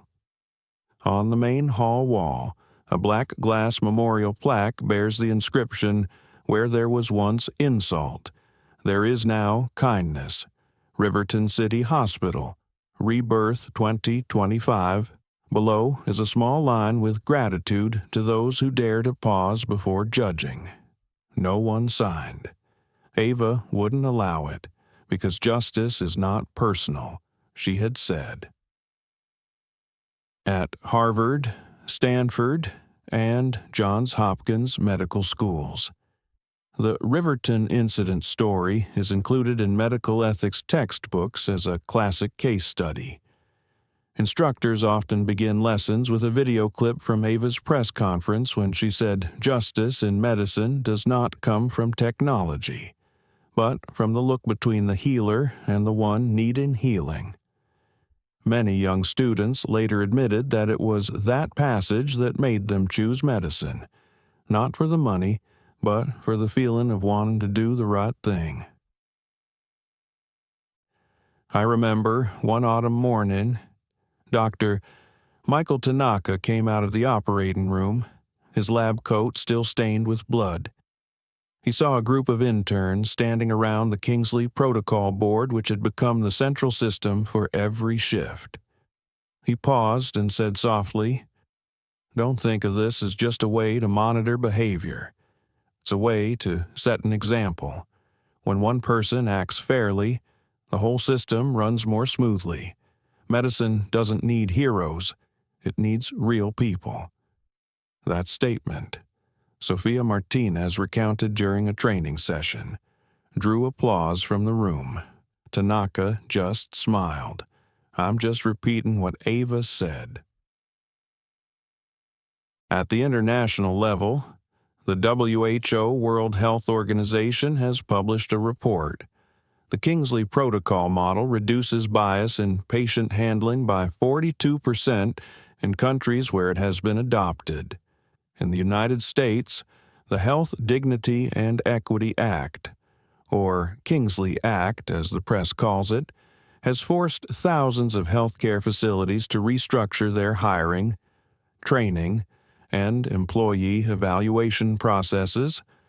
It is a justice that requires no protests, no shouting, just the quiet perseverance of someone who has been wronged, but chooses reform over retaliation.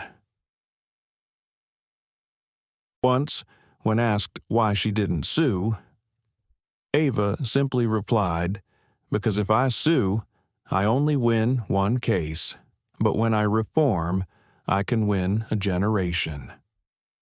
The quote spread across social media and became a reference in thousands of lectures on leadership and human rights.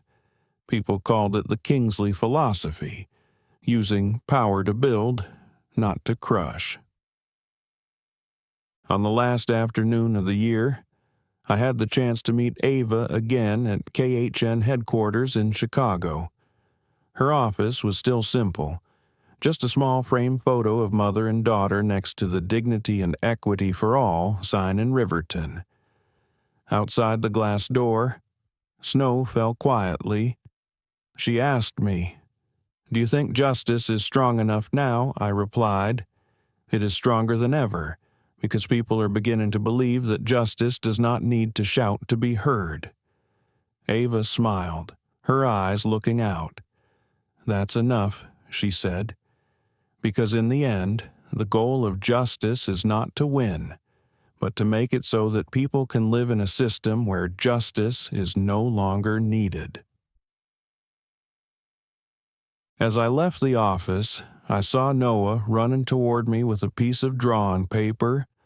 "Uncle, I'm drawing my mom." I looked at the drawing, Ava standing in the middle of a hospital, surrounded by other people, white, black, brown, all holding hands. Scrawled above her head were the words, "Where everyone is healed." "Do you think your mom is a hero?" I asked. Noah shook his head. "No, she just did the right thing. I won't say more, because sometimes that simple truth is enough to close a story." Yester. That evening, the sun shone on the steel sign in front of the ER gate. The words "Dignity and Equity for All" reflected a brilliant orange. Below, patients came and went. Doctors greeted each other with smiles. No one thought about the night before last year. Only the system and the people continued to do the right thing, as quietly as a heartbeat. I turned away, listening to the wind carrying the scent of antiseptic and coffee, the familiar scent of hospital justice.